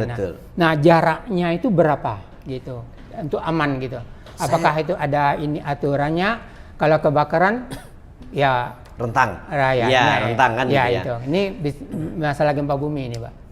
Agak gimana ya? Agak-agak bingung saya jawabnya. Sekarang gini, saya punya bangunan, saya berada di bangunan tersebut. Jaraknya misalkan evakuasi aman. Anggaplah patokannya gini, tinggi bangunan gedung itu berapa? 50 meter, misalkan gitu ya. Kemudian kalau misalkan diibaratkan bangunan tersebut runtuh, roboh, maka 50 meter kan, kira-kira seperti itu kan jaraknya Pak. Nah, maka evakuasinya 50 meter. Tapi kita juga perlu memikirkan, kan ada gedung sebelah. Lihat kiri dan kanannya juga ya? Iya, kiri kanannya kan juga perlu diperhatikan gitu kan. Makanya sebenarnya kalau kita ketika gempa bumi ya tidak disarankan untuk evakuasi, tapi berlindung gitu ya. Nah, jaraknya berapa gitu kan? Jaraknya berapa? Ini yang perlu disimulasikan di antara gedung. Nah, misalkan ada satu bangunan gedung kita bangunan gedung kita lihat bangunan-bangunan yang lainnya, jaraknya berapa? Kecuali kalau kebakaran. Kalau kebakaran kan beda ya kalau orang diserang ya gitu ya. Kalau seperti Ukraina misalkan gitu diserang gitu kan. Itu kan terjadi kebakaran. Itu berbeda. Nah, kalau kebakaran kan minimal jaraknya 50 meter dari gedung minimal gitu kan. Lebih jauh kan lebih baik gitu kan. Karena apa? Kemungkinan pecahan kaca gitu kan. Kaca itu kan kalau jatuh, kalau dia bentuknya lempengan itu kan melayang tuh. Nah itu juga perlu diperhatikan. Jadi kalau bisa menentukan berapa jaraknya, aduh, saya nggak bisa mengeluarkan angka Pak. Ya, karena antara gedung satu dan gedung lainnya kan, itu tadi yang Ada contoh nggak Pak di Jakarta ini nih sebagai proyek percontohan ini kan tempat kumpulnya ada nggak gitu? Ini desain seperti ini nih kayak gitu. Mana tahu nanti ibu kota mau pindah atau apakah dirancang seperti itu kita cuma nggak tahu kan. Nah, ya itu kembali lagi sih ke SOP ya, SOP setiap gedung ya gitu kan, SOP setiap gedung kan SOP gedung kan kecil nih Pak, kan itu nih. Jadi kita bicara negara ini lebih luasnya lagi gitu kan. Kalau di beberapa gedung ada di Jakarta lah ya, di pusat Jakarta tuh di sekitaran HI itu ada, memang dia mengosongkan assembly point. Jadi itu memang khusus. Bukan untuk gempa bumi atau untuk gempa bumi? Kalau sampai saat ini kalau dilihat adalah kebakaran. Oh, kebakaran. Jadi mengosongkan itu. Karena kalau gempa bumi balik lagi. Balik lagi. Terorisme juga mungkin beda lagi kan Pak. Kita assembly point-nya mungkin bukan di situ kan gitu. Tapi di tempat lain misalkan gitu kan. Bisa jadi kan seperti itu. Nah, itu yang perlu perlu sebuah penyamaan persepsi dengan gedung-gedung yang lain. Ini penting Pak. Ini penting buat kita di gedung gitu kan. Mereka melakukan evakuasi gitu kan. Anggapan itu adalah itu cara yang terbaik gitu. Sementara Bapak tadi bicara itu kalau benar-benar dipaksakan karena gedungnya benar-benar dengan evaluasi gedung evaluasi struktur bangunan gedung dia sudah misalkan bangunan sudah banyak yang retak. Itu baru diperintahkan ya. Perintahkan evakuasi. Tapi kalau misalkan kaca aja nggak pecah, dinding mungkin nggak retak. Nah, untuk apa evakuasi gitu? Karena ketika evakuasi ada resiko di situ. Oke. Pak. Gitu. Ya, untuk rekan-rekan semuanya nih ya bagi teman-teman nih webinar nih semuanya nih penting sekali nih poin ini yang paling penting ini kan seperti itu. Siap. Ada pertanyaan nggak tuh kayak di di Zoom nih? Nah, Pak, saya ada video nih, video Pak. Silakan Pak. Bisa ditayangkan nggak cara berlindung nih Pak nih? Saya apakah di tempat Bapak sudah di ini belum nih? Coba bisa ditayangkan videonya? Yang video tentang berlindung di tempat pada saat gempa bumi.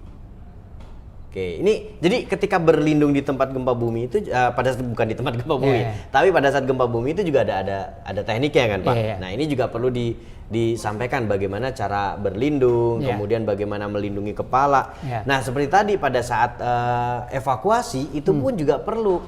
Jadi yang tadi ketika gempa bumi itu kan yang dikhawatirkan bukan gempanya sebenarnya Pak, tapi akibat dampaknya yang ada dari atas, kemudian dia jatuh dan lain sebagainya. Nah itu kan juga perlu kita berlindung.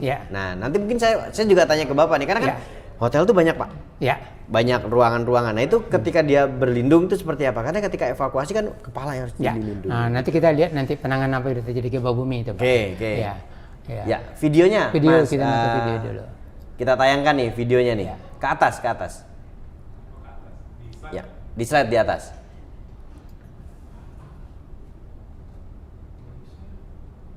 Iya, itu ada video. Slide 25 itu. Slide 25. Ya. Nah, ini saya ada video nih, Pak. Bisa dilihat nih.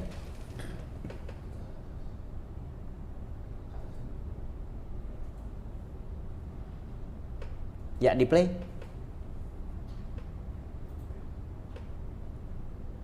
Ya, ini kan contoh nih, Bapak ya. Iya. Nah, ini.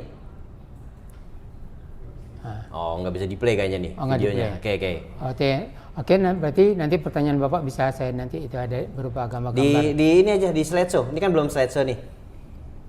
Belum slideshow. Sebelah kanan. Sebelah kanan, paling kanan. Iya. Nah. Klik.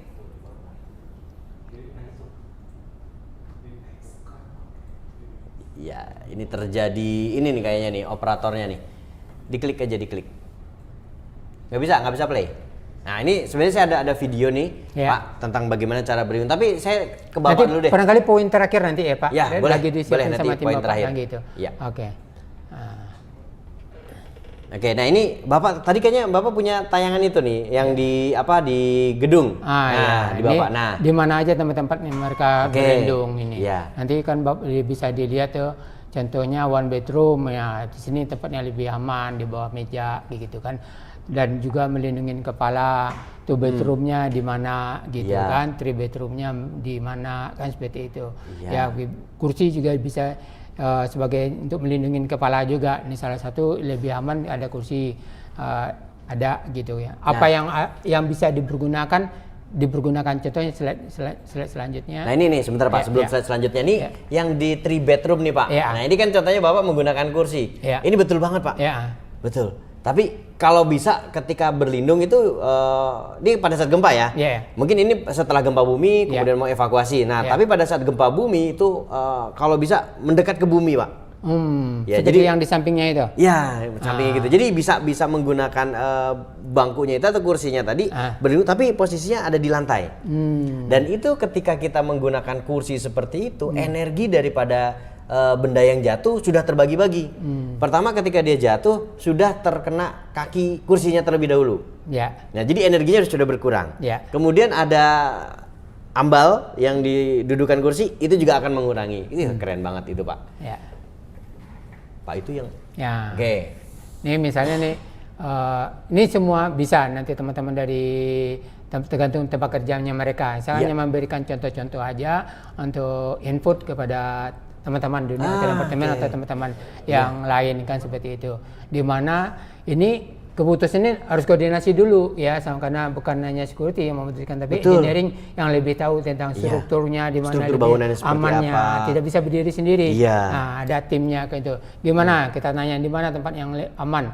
Ini contoh-contoh aja di training Iya. pada karyawan. Kalau di kitchen apa alat-alat yang bisa berlindung pakai juga kan seperti itu. Tapi jangan piring ya, piring nanti pecah. Itu saya baru mau nanya, Iya. Pak. Berlindung Saya udah adanya. tahu apa yang mau tanya kan gitu. Berlindung pakai apa piring yang besar itu kan Iya. ada gitu kan? Ya tempatnya ini sebuntut lagi. Sebuntut Pak. ya. Tahu aja kalau saya suka sebuntut. Nah, itu contohnya. Nah, itu keren juga tuh pakai apa panci Iya, gitu panci, kan. iya, Seperti iya, itu. iya. Nah, itu.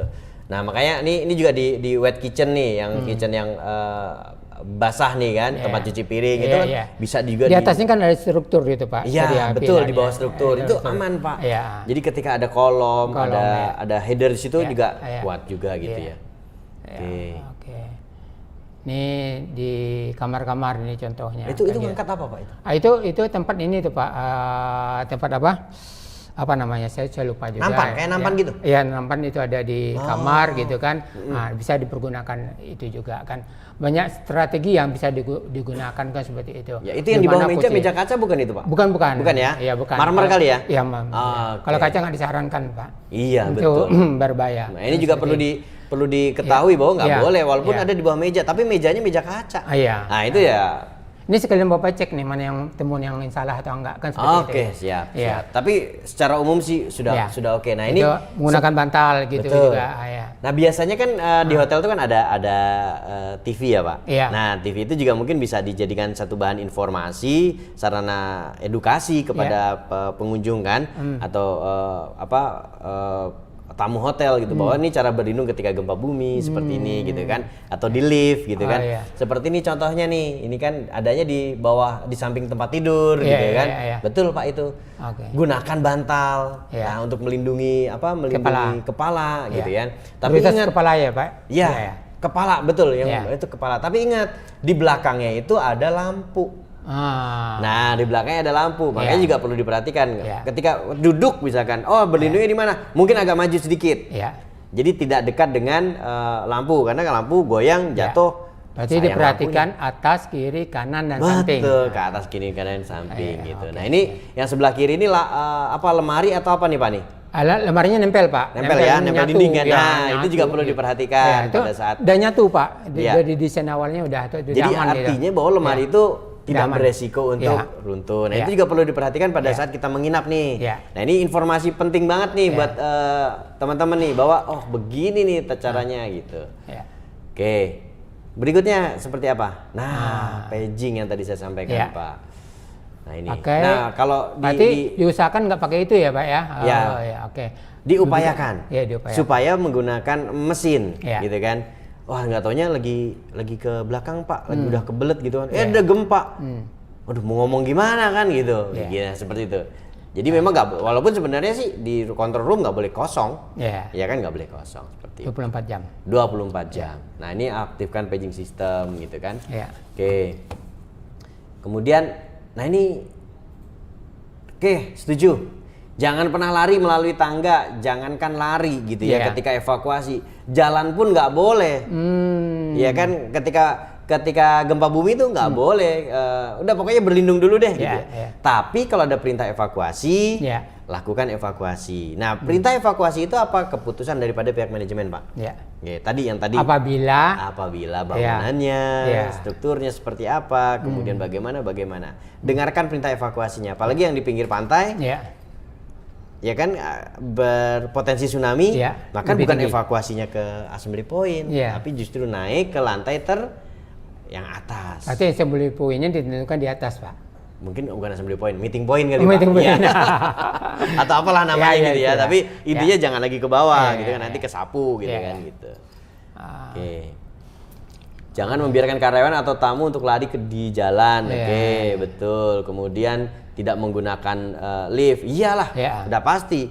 Iya. Ketika gempa bumi, secara otomatis sensor di lift itu pun juga akan bekerja. Ya, Sehingga akan belum tentu, Pak. Ini pengalaman Oke. nih, saya Ya, juga oke, nggak nah tahu ini itu, pengalaman nih. tolong di cross check aja kayak gitu. Terjadi gempa bumi, belum tentu liftnya itu ini ya karena barangkali kekuatannya gempanya Oh, juga iya, ya, betul, kekuatannya betul. gempa. Karena pengalaman terjadi gempa bumi, bahkan kita yang di bawah ini nggak merasakan apapun, Iya. yang merasakan di atas, Di kan atas, seperti itu. betul. Begitu juga liftnya juga kadang-kadang Sensornya. belum, ya sensornya barangkali belum Belum, memenuhi persyaratan untuk Iya, aktif, ya betul, kayak seperti itu. iya. Nah, menurut Bapak bagaimana Pak? Ini terjadi gempa bumi ini, sementara belum aktif nih sensornya, bukan berarti tidak berfungsi. Iya. Ya, apakah perlu dimatikan atau bagaimana? Ya kalau sejatinya kan gini, Ya. ketika terjadi gempa bumi kan sulit untuk itu. Makanya peran daripada sensor itu Ya. adalah untuk menggantikan secara manual. Nah kalau memang dia belum mati, tapi perlu di ini ya Pak, Ya. perlu diaudit lagi kan Ya. gitu ya. Ketika ada gempa bumi kemudian sensitivitas daripada sensor tersebut belum memenuhi, ya nggak Ya. akan berhenti, betul kata Bapak. Ya. Tapi kalau misalkan di pusat gempa dengan sekian skala Richter gitu kan, kemudian dia sudah bekerja, pasti otomatis akan Ya. berhenti kan? Homing, Ya. homing atau berhenti Pak? Berhenti. Berhenti, ya, bukan pasti homing. akan Kalau berhenti. kebakaran baru homing ya. Kalau kebakaran baru homing Iya, gitu. Nah, apakah perlu dimatikan? Tidak perlu Pak, ya kan? Tidak perlu, kecuali memang Bapak ada perintah untuk evakuasi, maka otomatis alarm kan akan dinyalakan. General alarm kan Pak, Iya, betul iya, kan? iya. Maka dia otomatis akan mengikuti untuk homing. Gitu. Kalau Bapak kalau mematikan lift kan berarti dari control room kan dipaksa Ya. untuk dimatikan Ya, kan lift secara tersebut. manual, ya. Secara manual dan Ya. akan turun, akan homing kan Ya, gitu ya, ya. ya. Nah, gitu. Sempet Pak. Ya, kan pertanyaannya kan gitu. Ya. Apakah sempat operator mematikan lift? Ya kan gitu. Bisa jadi yang tadi Bapak sampaikan, Ya. karena berdasarkan pengalaman rekan-rekan kita juga. Nah, Dari control room nggak tahu apa-apa nih, pas ngeliat di CCTV kok orang pada evakuasi, ada Ya, apa ya, nih ya. gitu kan. Nggak taunya di atas berasa gempa bumi. Artinya Ya. gempa bumi itu ya memang bangunan paling atas pasti akan lebih berasa, Ya. seperti itu. Nah jadi memang belum tentu. nah ini menurut Bapak nih ya, kita ini yang di bawah tidak merasakan gempa, Iya, yang di atas merasakan Merasakan gempa. gempa. Apakah diinformasikan terjadi gempa atau diam aja? nah ini agak Karena kalau dikasih informasi, Iya. bisa jadi yang tidak merasakan jadi panik. jadi Ya, panik ah. gitu kan. Nah, Betul. bagaimana menurut Bapak? Apakah diinformasikan atau tidak? Biasanya gini, Ah, berdasarkan pengalaman, ya, orang merasakan gempa dia akan berlindung dulu. ya, Setelah gempanya selesai, Ya. baru dia menghubungi. Begitu bukan? Oh lagi Ya. gempa nih, nelpon. Ya. Mungkin nggak? Kayaknya enggak. ya tergantung Ya. ada yang menghubungin, ada yang berlindung, tergantung oke. daripada tamu-tamunya. Iya. Ada juga yang keluar juga ada, Ada juga seperti yang itu. keluar. Ya tanpa instruksi dari keluar duluan kan Iya. seperti itu. Dan biasanya kok nggak ada instruksi sih gitu Iya. kan? Kok nggak ada perintah evakuasi? Gimana sih manajemen? Biasanya kan begitu. Nah, Ya. untuk melindungi manajemen nih, melindungi kita ini ya sebagai pekerja, ada acuannya nggak dari pemerintah kan gitu, Ya. supaya kita nggak dituntut nih gitu kan.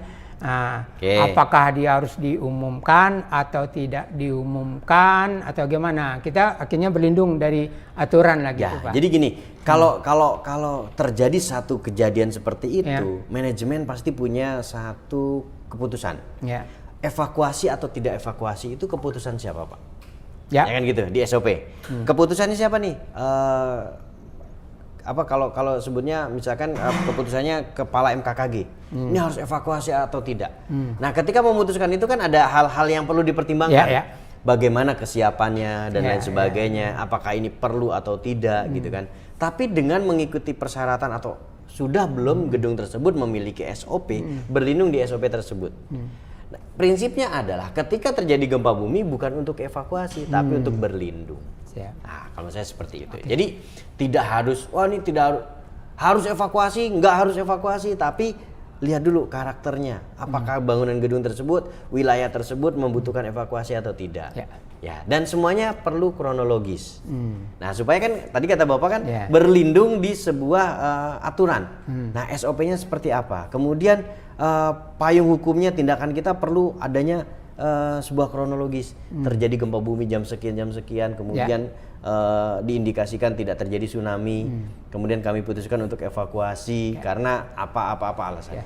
Barangkali ini aja Pak, itu kan SOP itu kan standar yang paling rendah, itu norma yang paling rendah. Barangkali ada yang lebih tinggi, nanti kan bisa diinformasikan kepada kami gitu Pak, acuannya lebih tinggi kan seperti itu Pak.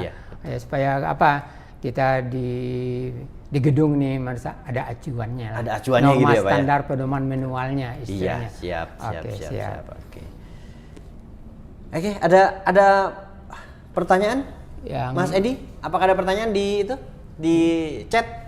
Coba kita lihat di slide selanjutnya. Berikutnya, Mas Edi.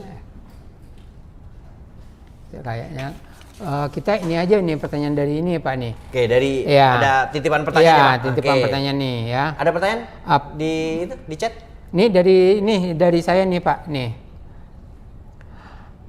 Apakah ada standar minimal nih gedung bertingkat untuk uji ketahanan terhadap gempa? Misalnya atau gedung dengan ketinggian 50 lantai, berapa lama minimal kita ketahanan gempa? Gempa dari 7 sampai 9 skala Richter. Siapa yang menguji? Nah, ini.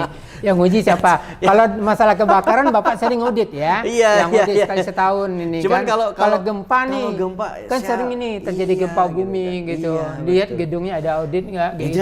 Yang jelas gini Pak, sebelum bangunan itu dibangun, itu kan ada proses. Ya. Dari mulai rancangan, kemudian dari desainnya seperti apa, kemudian pada saat proses pembangunan gitu kan. Kalau di Jakarta ada TABG gitu kan, tim ahli bangunan gedung. Itu kan ada sidang-sidangnya sebelum IMB itu keluar kan gitu ya. Nah, saya rasa pengujiannya ya di situ gitu kan.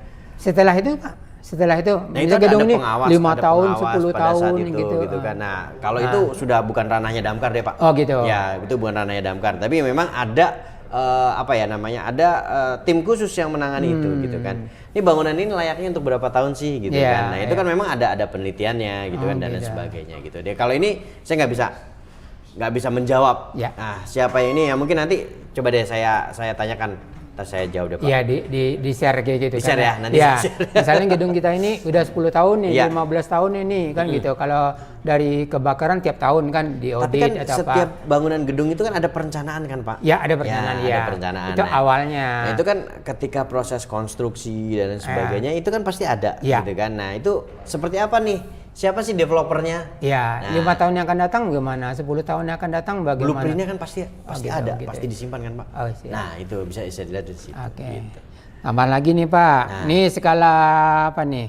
Berapa lama jarak antara gempa dengan tsunami dan berapa skala Richter pemicunya?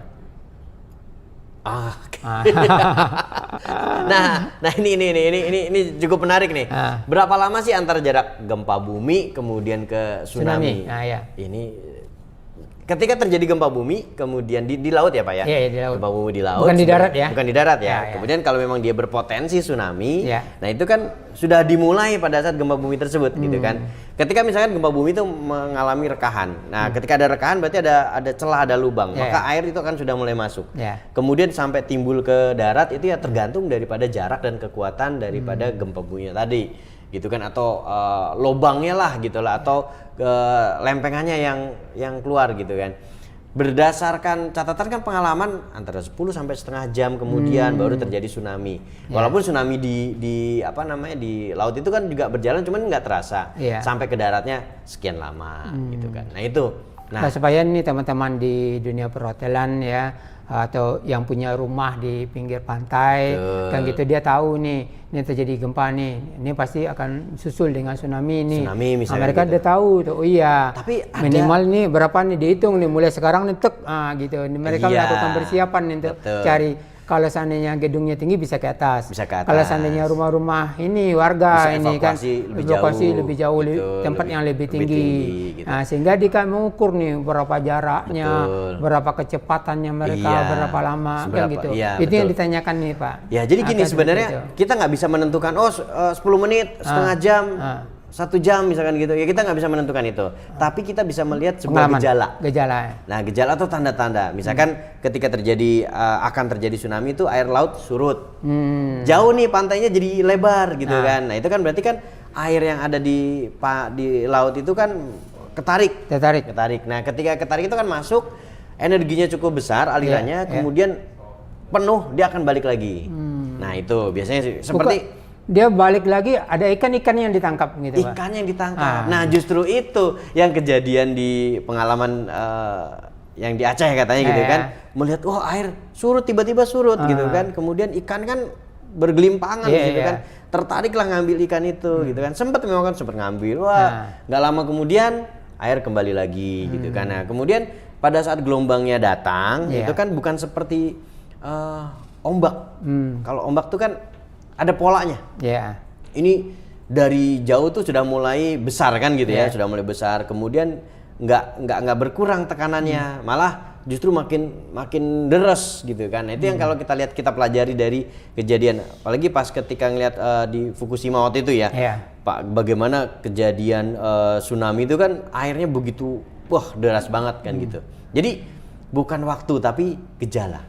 Makanya ketika ada inilah, tapi teknologi kita kan sudah ada, early warning systemnya sudah bekerja. Ketika ada terjadi gempa bumi, kemudian BMKG mengirimkan SMS atau notifikasi kepada kita, terjadi gempa bumi di sini berpotensi tsunami. Nah artinya ketika berpotensi tsunami, kita yakini bahwa itu dari BMKG, anggaplah itu akan terjadi tsunami, maka kita berlindung secepatnya. Jangan percaya kepada media yang lain ya, kirim WA ini terjadi tsunami gitu akhirnya jadi peluang rumah ditinggalin, dicuri dan dirampok. Nah itu kan orang-orang yang tidak bertanggung jawab gitu kan. Jelas kan informasi kalau nggak salah di aplikasi Android ataupun iOS itu juga kan sudah ada. Info BMKG kalau nggak salah deh itu ya, info BMKG. Nah itu kan bisa di-download tuh Pak. Nah itu kan notifikasinya diaktifkan ketika terjadi gempa bumi di mana, itu bisa dapat notifikasi. Dan itu kan early warning systemnya juga sekarang sudah mulai cepat informasinya gitu. Siap. Ada pertanyaan di ini? Mudah-mudahan pertanyaannya nggak sulit-sulit nih gitu kan, jadi kita bisa menjawab gitu. Kalau nggak bisa menjawab ya mohon maaf. Ini ngomong udah 4:30 nih Pak. Siap. Iya, nggak terasa materi nih. Juga kita juga nggak ada. Ya saya titipan juga pertanyaan udah saya ajukan sama Bapak nih. Siap. Gitu. Pertanyaannya apa nih? Nih tambah lagi nih Pak. Berdasarkan nih data-data nih, gempa bumi itu susulannya itu yang tercepat ini udah ya tercepat terlama belum dulu. Ya. Jadi gini. Tercepat terlama ya gitu. Supaya dapat gambaran, misalnya nanti saya kan tahu nih, ini berdasarkan nih pengalaman di Setung nih, mulai dari sekarang nih, nyusul atau enggak? Nyusul enggak gitu kan? Iya. Hitungannya udah 10 menit, berarti enggak nyusul. Enggak nyusul gitu kan? Gitu. Ternyata menit ke-11 baru nyusul gitu kan? Misalkan begitu. Misalnya seperti itu. Sehingga kan nanti kan bagi tamu-tamu yang kita yang ini turun tanpa diperintah evakuasi, kita udah kasih informasi udah aman. Tapi takutnya kita informasikan, ya silahkan balik ke unit gitu kan. Gempa lagi nyusul lagi, kan gitu. Nah gitu. Jadi ya sekali lagi Pak, bahwa gempa bumi nggak bisa diprediksi. Jadi apapun judulnya gitu kan. Apapun berarti kesimpulannya apapun tindakan kita menimbulkan risiko ya. Perintah balik atau tidak balik. Ya, jadi gini, intinya adalah beda dengan kebakaran. Ya, kembali lagi beda dengan kebakaran. Kebakaran itu kelihatan. Nah, kalau gempa bumi itu bukan masalah guncangannya terus kita evakuasi. Atau ketika sudah terlanjur melakukan evakuasi, kapan sih boleh kembali lagi? Kan gitu kan? Nah, terus kemudian apakah nanti akan ada gempa susulan atau tidak? Nah, susulan itu yang penting. Susulannya kan. Nah, 10 menit lagi nih. Sebentar 10 menit lagi akan ada susulan. Siap-siap ya, gitu kan. Nggak bisa seperti itu, Pak. Jadi ibaratnya nggak bisa diprediksi yang namanya susulan. Gempa itu nggak bisa diprediksi. Nah, yang sesuai dengan sifatnya, karakteristiknya. Betul, karakteristik gempa. Yang jadi permasalahan adalah pihak manajemen mengambil sebuah keputusan itu tepat atau enggak. Misalkan ketika terjadi gempa bumi, dia mengambil keputusan untuk evakuasi. Nah, itu kan menjadi satu kesalahan. Jadi kurang tepat lah gitu, kurang tepat. Seharusnya kan tetap diam di tempat. Nah, kalau kita belajar tergantung yang tadi ya, Pak. Kecuali kalau tadi gedungnya tadi udah mulai retak, kacanya pecah, memang harus dievakuasi. Tapi kalau nggak mempunyai dampak yang signifikan, gedungnya misalnya lantai kacanya nggak pecah, gedungnya nggak retak, ya tetap aja berlindung. Dan tidak diperintahkan dievakuasi. Seperti itu ya, Pak. Seperti itu. Jadi saya mempertegas saja nih, Pak, yang gitu. Jadi kalau kita ngelihat gini, Pak, ngelihat pengalaman yang di Jepang, Pak. Orang-orang Jepang itu kan kalau ngelihat ada gempa itu kan mereka santai-santai aja. Kenapa? Karena mungkin sudah terbiasa. Ya, bahkan ketika ada gempa, dia bukannya berlindung, malah melindungi supaya benda itu nggak jatuh. Nah, ada beberapa video yang saya pernah lihat. Jadi dia bukannya berlindung tapi memegang benda supaya dia nggak jatuh. Dia tetap berdiri, gitu kan? Karena dia tahu bahwa yang lainnya mungkin aman, gitu kan? Nah, ini benda ini mau jatuh nih. Berarti nggak disarankan apa seperti itu atau gimana? Saya nggak bisa ngomong begitu, gitu kan? Saya nggak bisa ngomong begitu. Mungkin dia menyelamatkan aset, gitu kan? Tapi intinya prioritas nyawa lebih penting. Prioritas nyawa lebih penting. Mungkin ketika benda ini jatuh membahayakan yang lainnya, mungkin seperti itu. Nah, kemudian gini. Ketika terjadi sebuah gempa bumi, kemudian dia berlindung dengan benar, berlindung dengan apik, yaitu justru malah itu akan menyelamatkan. Nah, sebenarnya nanti di slide deh, saya tunjukkan pertanyaan Bapak. Untuk apa sih peluit itu? Oke. Nah, ini ada pertanyaan? Ini ada pertanyaan dari teman saya nih, Ricky Susanto.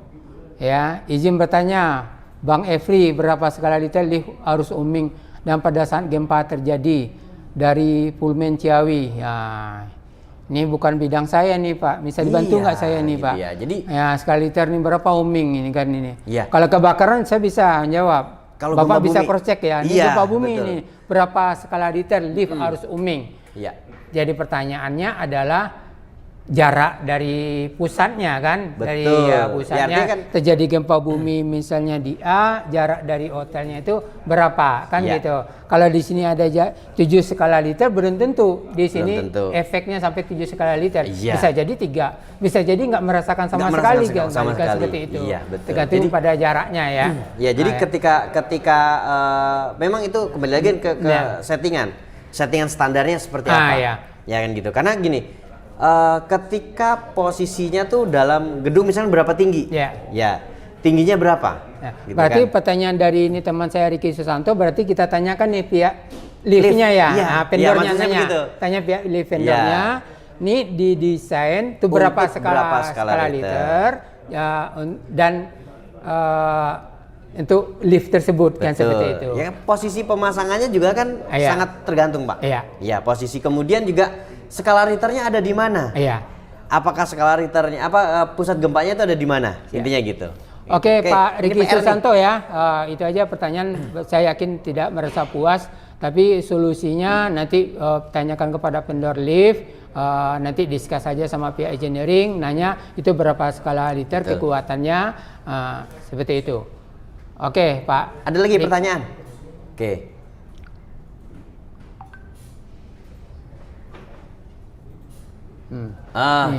Izin bertanya, dan kondisi bagaimana untuk instruksi evakuasi aman setelah gempa dan biasanya diikuti gempa susulan? Terima kasih. Ini pertanyaan yang tadi sudah kita bahas tadi ya. Jadi kondisinya seperti apa sih untuk instruksi evakuasi? Yang jelas pertama, kita posisinya berada di mana? Evakuasinya nanti akan kemana? Misalkan kita ada di pinggir laut atau di pantai, maka evakuasinya bukan lagi ke bawah, tapi bisa jadi ke atas. Yang pertama. Yang kedua, bagaimana kondisi di bangunan gedung tersebut?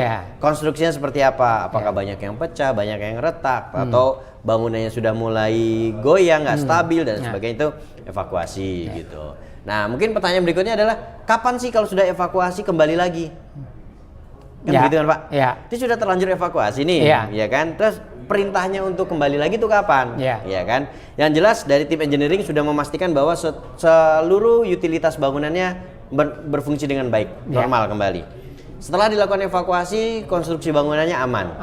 Nah, berapa lama durasinya ya nggak bisa kita tentukan.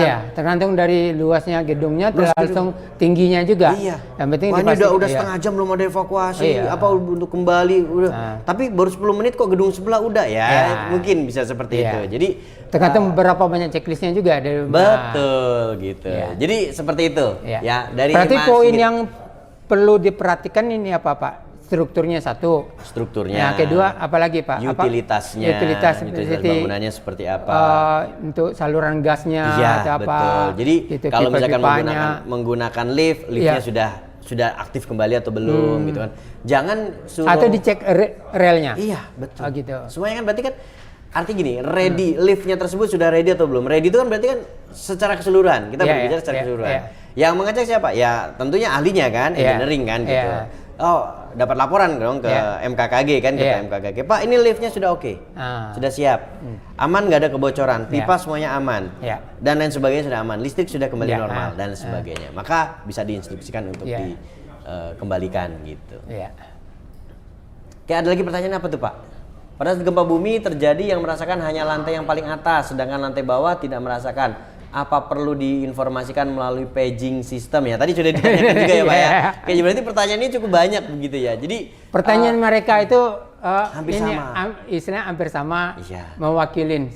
Saya wakilin tadi pertanyaan duluan tadi. Tapi gitu, kalau menurut saya nih Pak, informasikan, tapi tidak ada perintah evakuasi. Tetap diinformasikan. Tetap diinformasikan bahwa telah terjadi gempa bumi, gitu kan. Para penghuni diharap tenang. Tidak dilakukan evakuasi seperti itu supaya tetap kan memberikan efek tenang.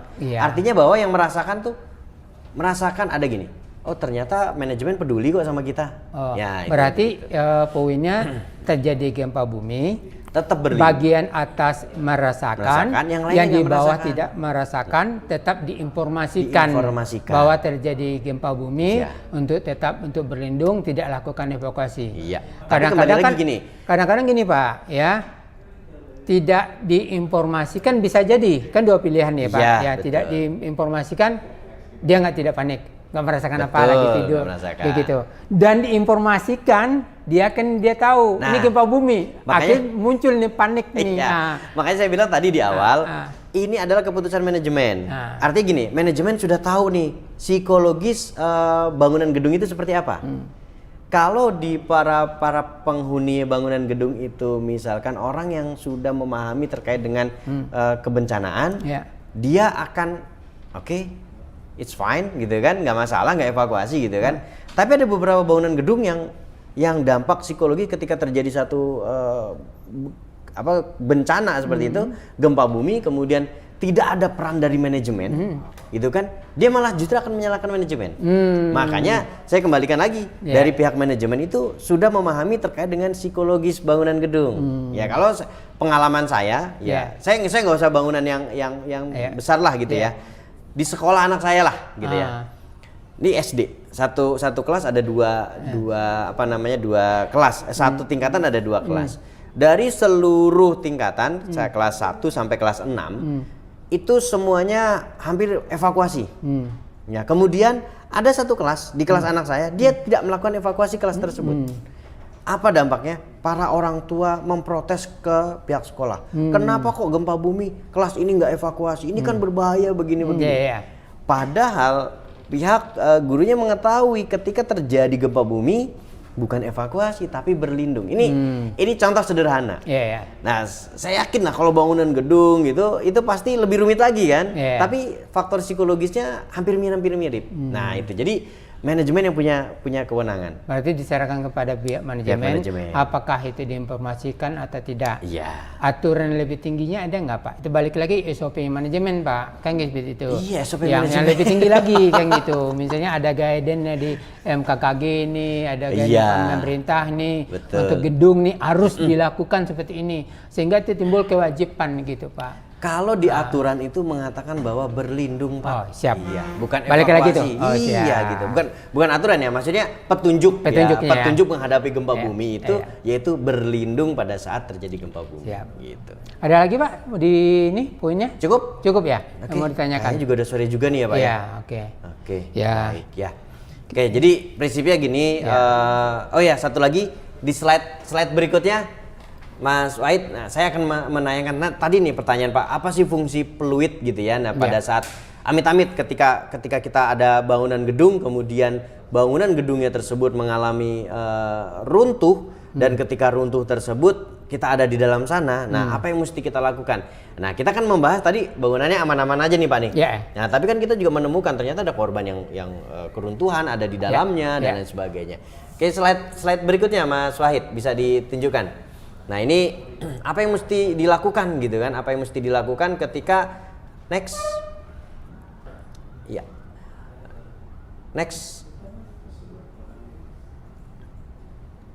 Nah, ini tindakan-tindakan evakuasi nih yang dilakukan di tempat Bapak ya. Ini contohnya ya. Oke. Nah, tadi sudah kita bahas, ini lakukan Nah, ini betul. Nah, ini sebelumnya Mas Wahid. Ini juga penting dilakukan pada saat proses evakuasi, kita melindungi kepala. Ya, kita melindungi kepala karena apa? Di kepala itu ketika terjatuh bisa mengakibatkan di bagian kepala kita terbentur dan sebagainya, makanya kita perlu lindungi. Nah, next selanjutnya ini manfaat daripada ketika apa yang mesti kita lakukan ketika kita terjebak pada bangunan runtuh. Ya, yang pertama itu suasananya pasti akan gelap. Ya. Debu pasti akan banyak. Ya, yang kita upayakan adalah pertama jangan pernah menyalakan korek api. Khawatirnya apa? Ketika kita menyalakan korek api ternyata di situ ada kebocoran gas, maka itu bisa mengakibatkan ledakan ataupun kebakaran. Kemudian gerakan yang berlebihan, karena gerakan yang berlebihan itu juga bisa menimbulkan debu sehingga debunya bisa berterbangan. Kalau kita punya fluid, nah gunakan fluid. Ini, kalau kita punya fluid gunakan fluid, tapi kalau kita nggak punya fluid gitu kan, kita lakukan memukul benda-benda yang keras. Supaya apa? Supaya orang di luar itu tahu. Karena ketika tim penolong datang, itu akan melakukan healing, pemanggilan. Siapa saja yang mendengar suara saya, tolong ketuk benda keras 3 kali, misalkan gitu. Diketoklah benda keras tersebut. Nah, misalkan seperti itu contohnya. Atau membunyikan peluit. Kenapa kok nggak teriak-teriak, Pak? Karena belum tentu ketika terjadi satu kejadian kemudian kita terjebak, suara kita ada, Pak. Tapi kalau kita masih bisa bernapas, kemudian kita punya fluid, dengan meniup fluid tadi bisa terdengar. Itu ya tadi yang saya sampaikan. Anggota Bapak dibekali fluid.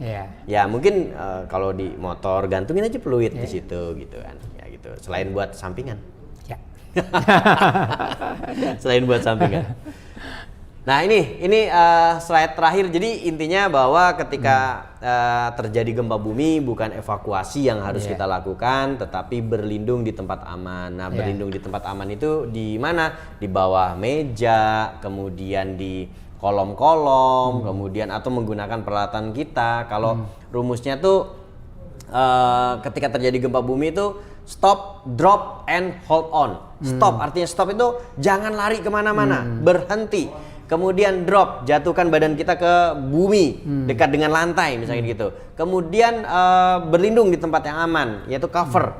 Ya, kemudian cover, kemudian hold on, bertahan sampai gempa buminya itu selesai. Nah, itu yang perlu kita lakukan. Kemudian juga perlu lakukan mengaktifkan emergency response tim seperti apa, kemudian pertahankan komunikasi keadaan darurat. Seperti itu, Pak. Siap.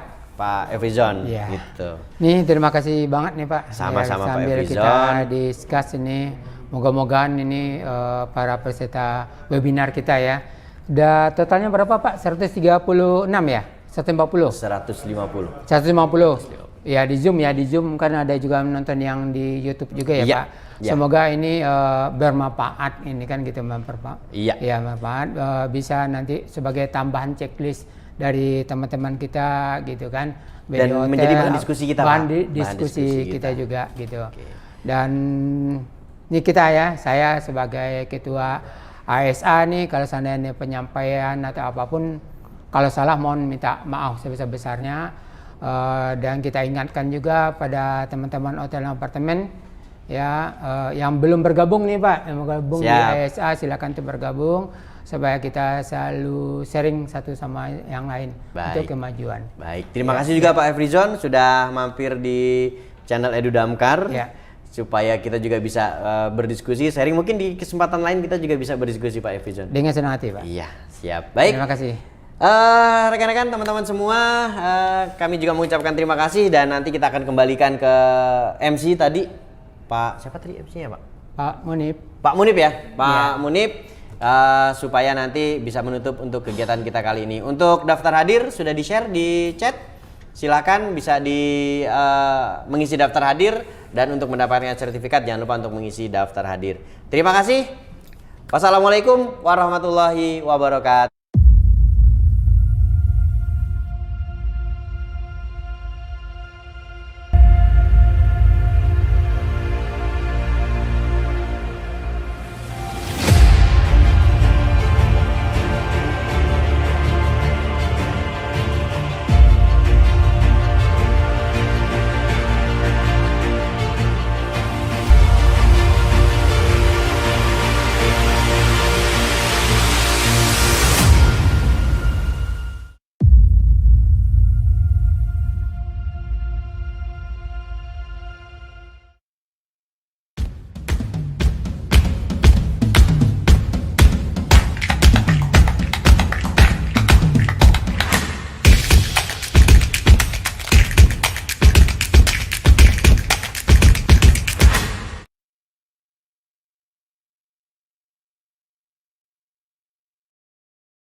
pengetahuan.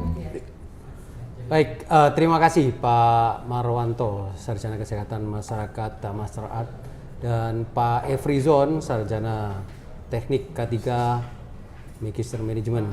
Penyampaian materi yang luar biasa, banyak hal yang kita pelajari hari ini, tambahan ilmu, tambahan pengetahuan. Sebenarnya ada beberapa yang saya bisa garis bawahi bahwa gempa itu ada beberapa macam, ada tektonik, vulkanik, dan juga turban atau longsoran.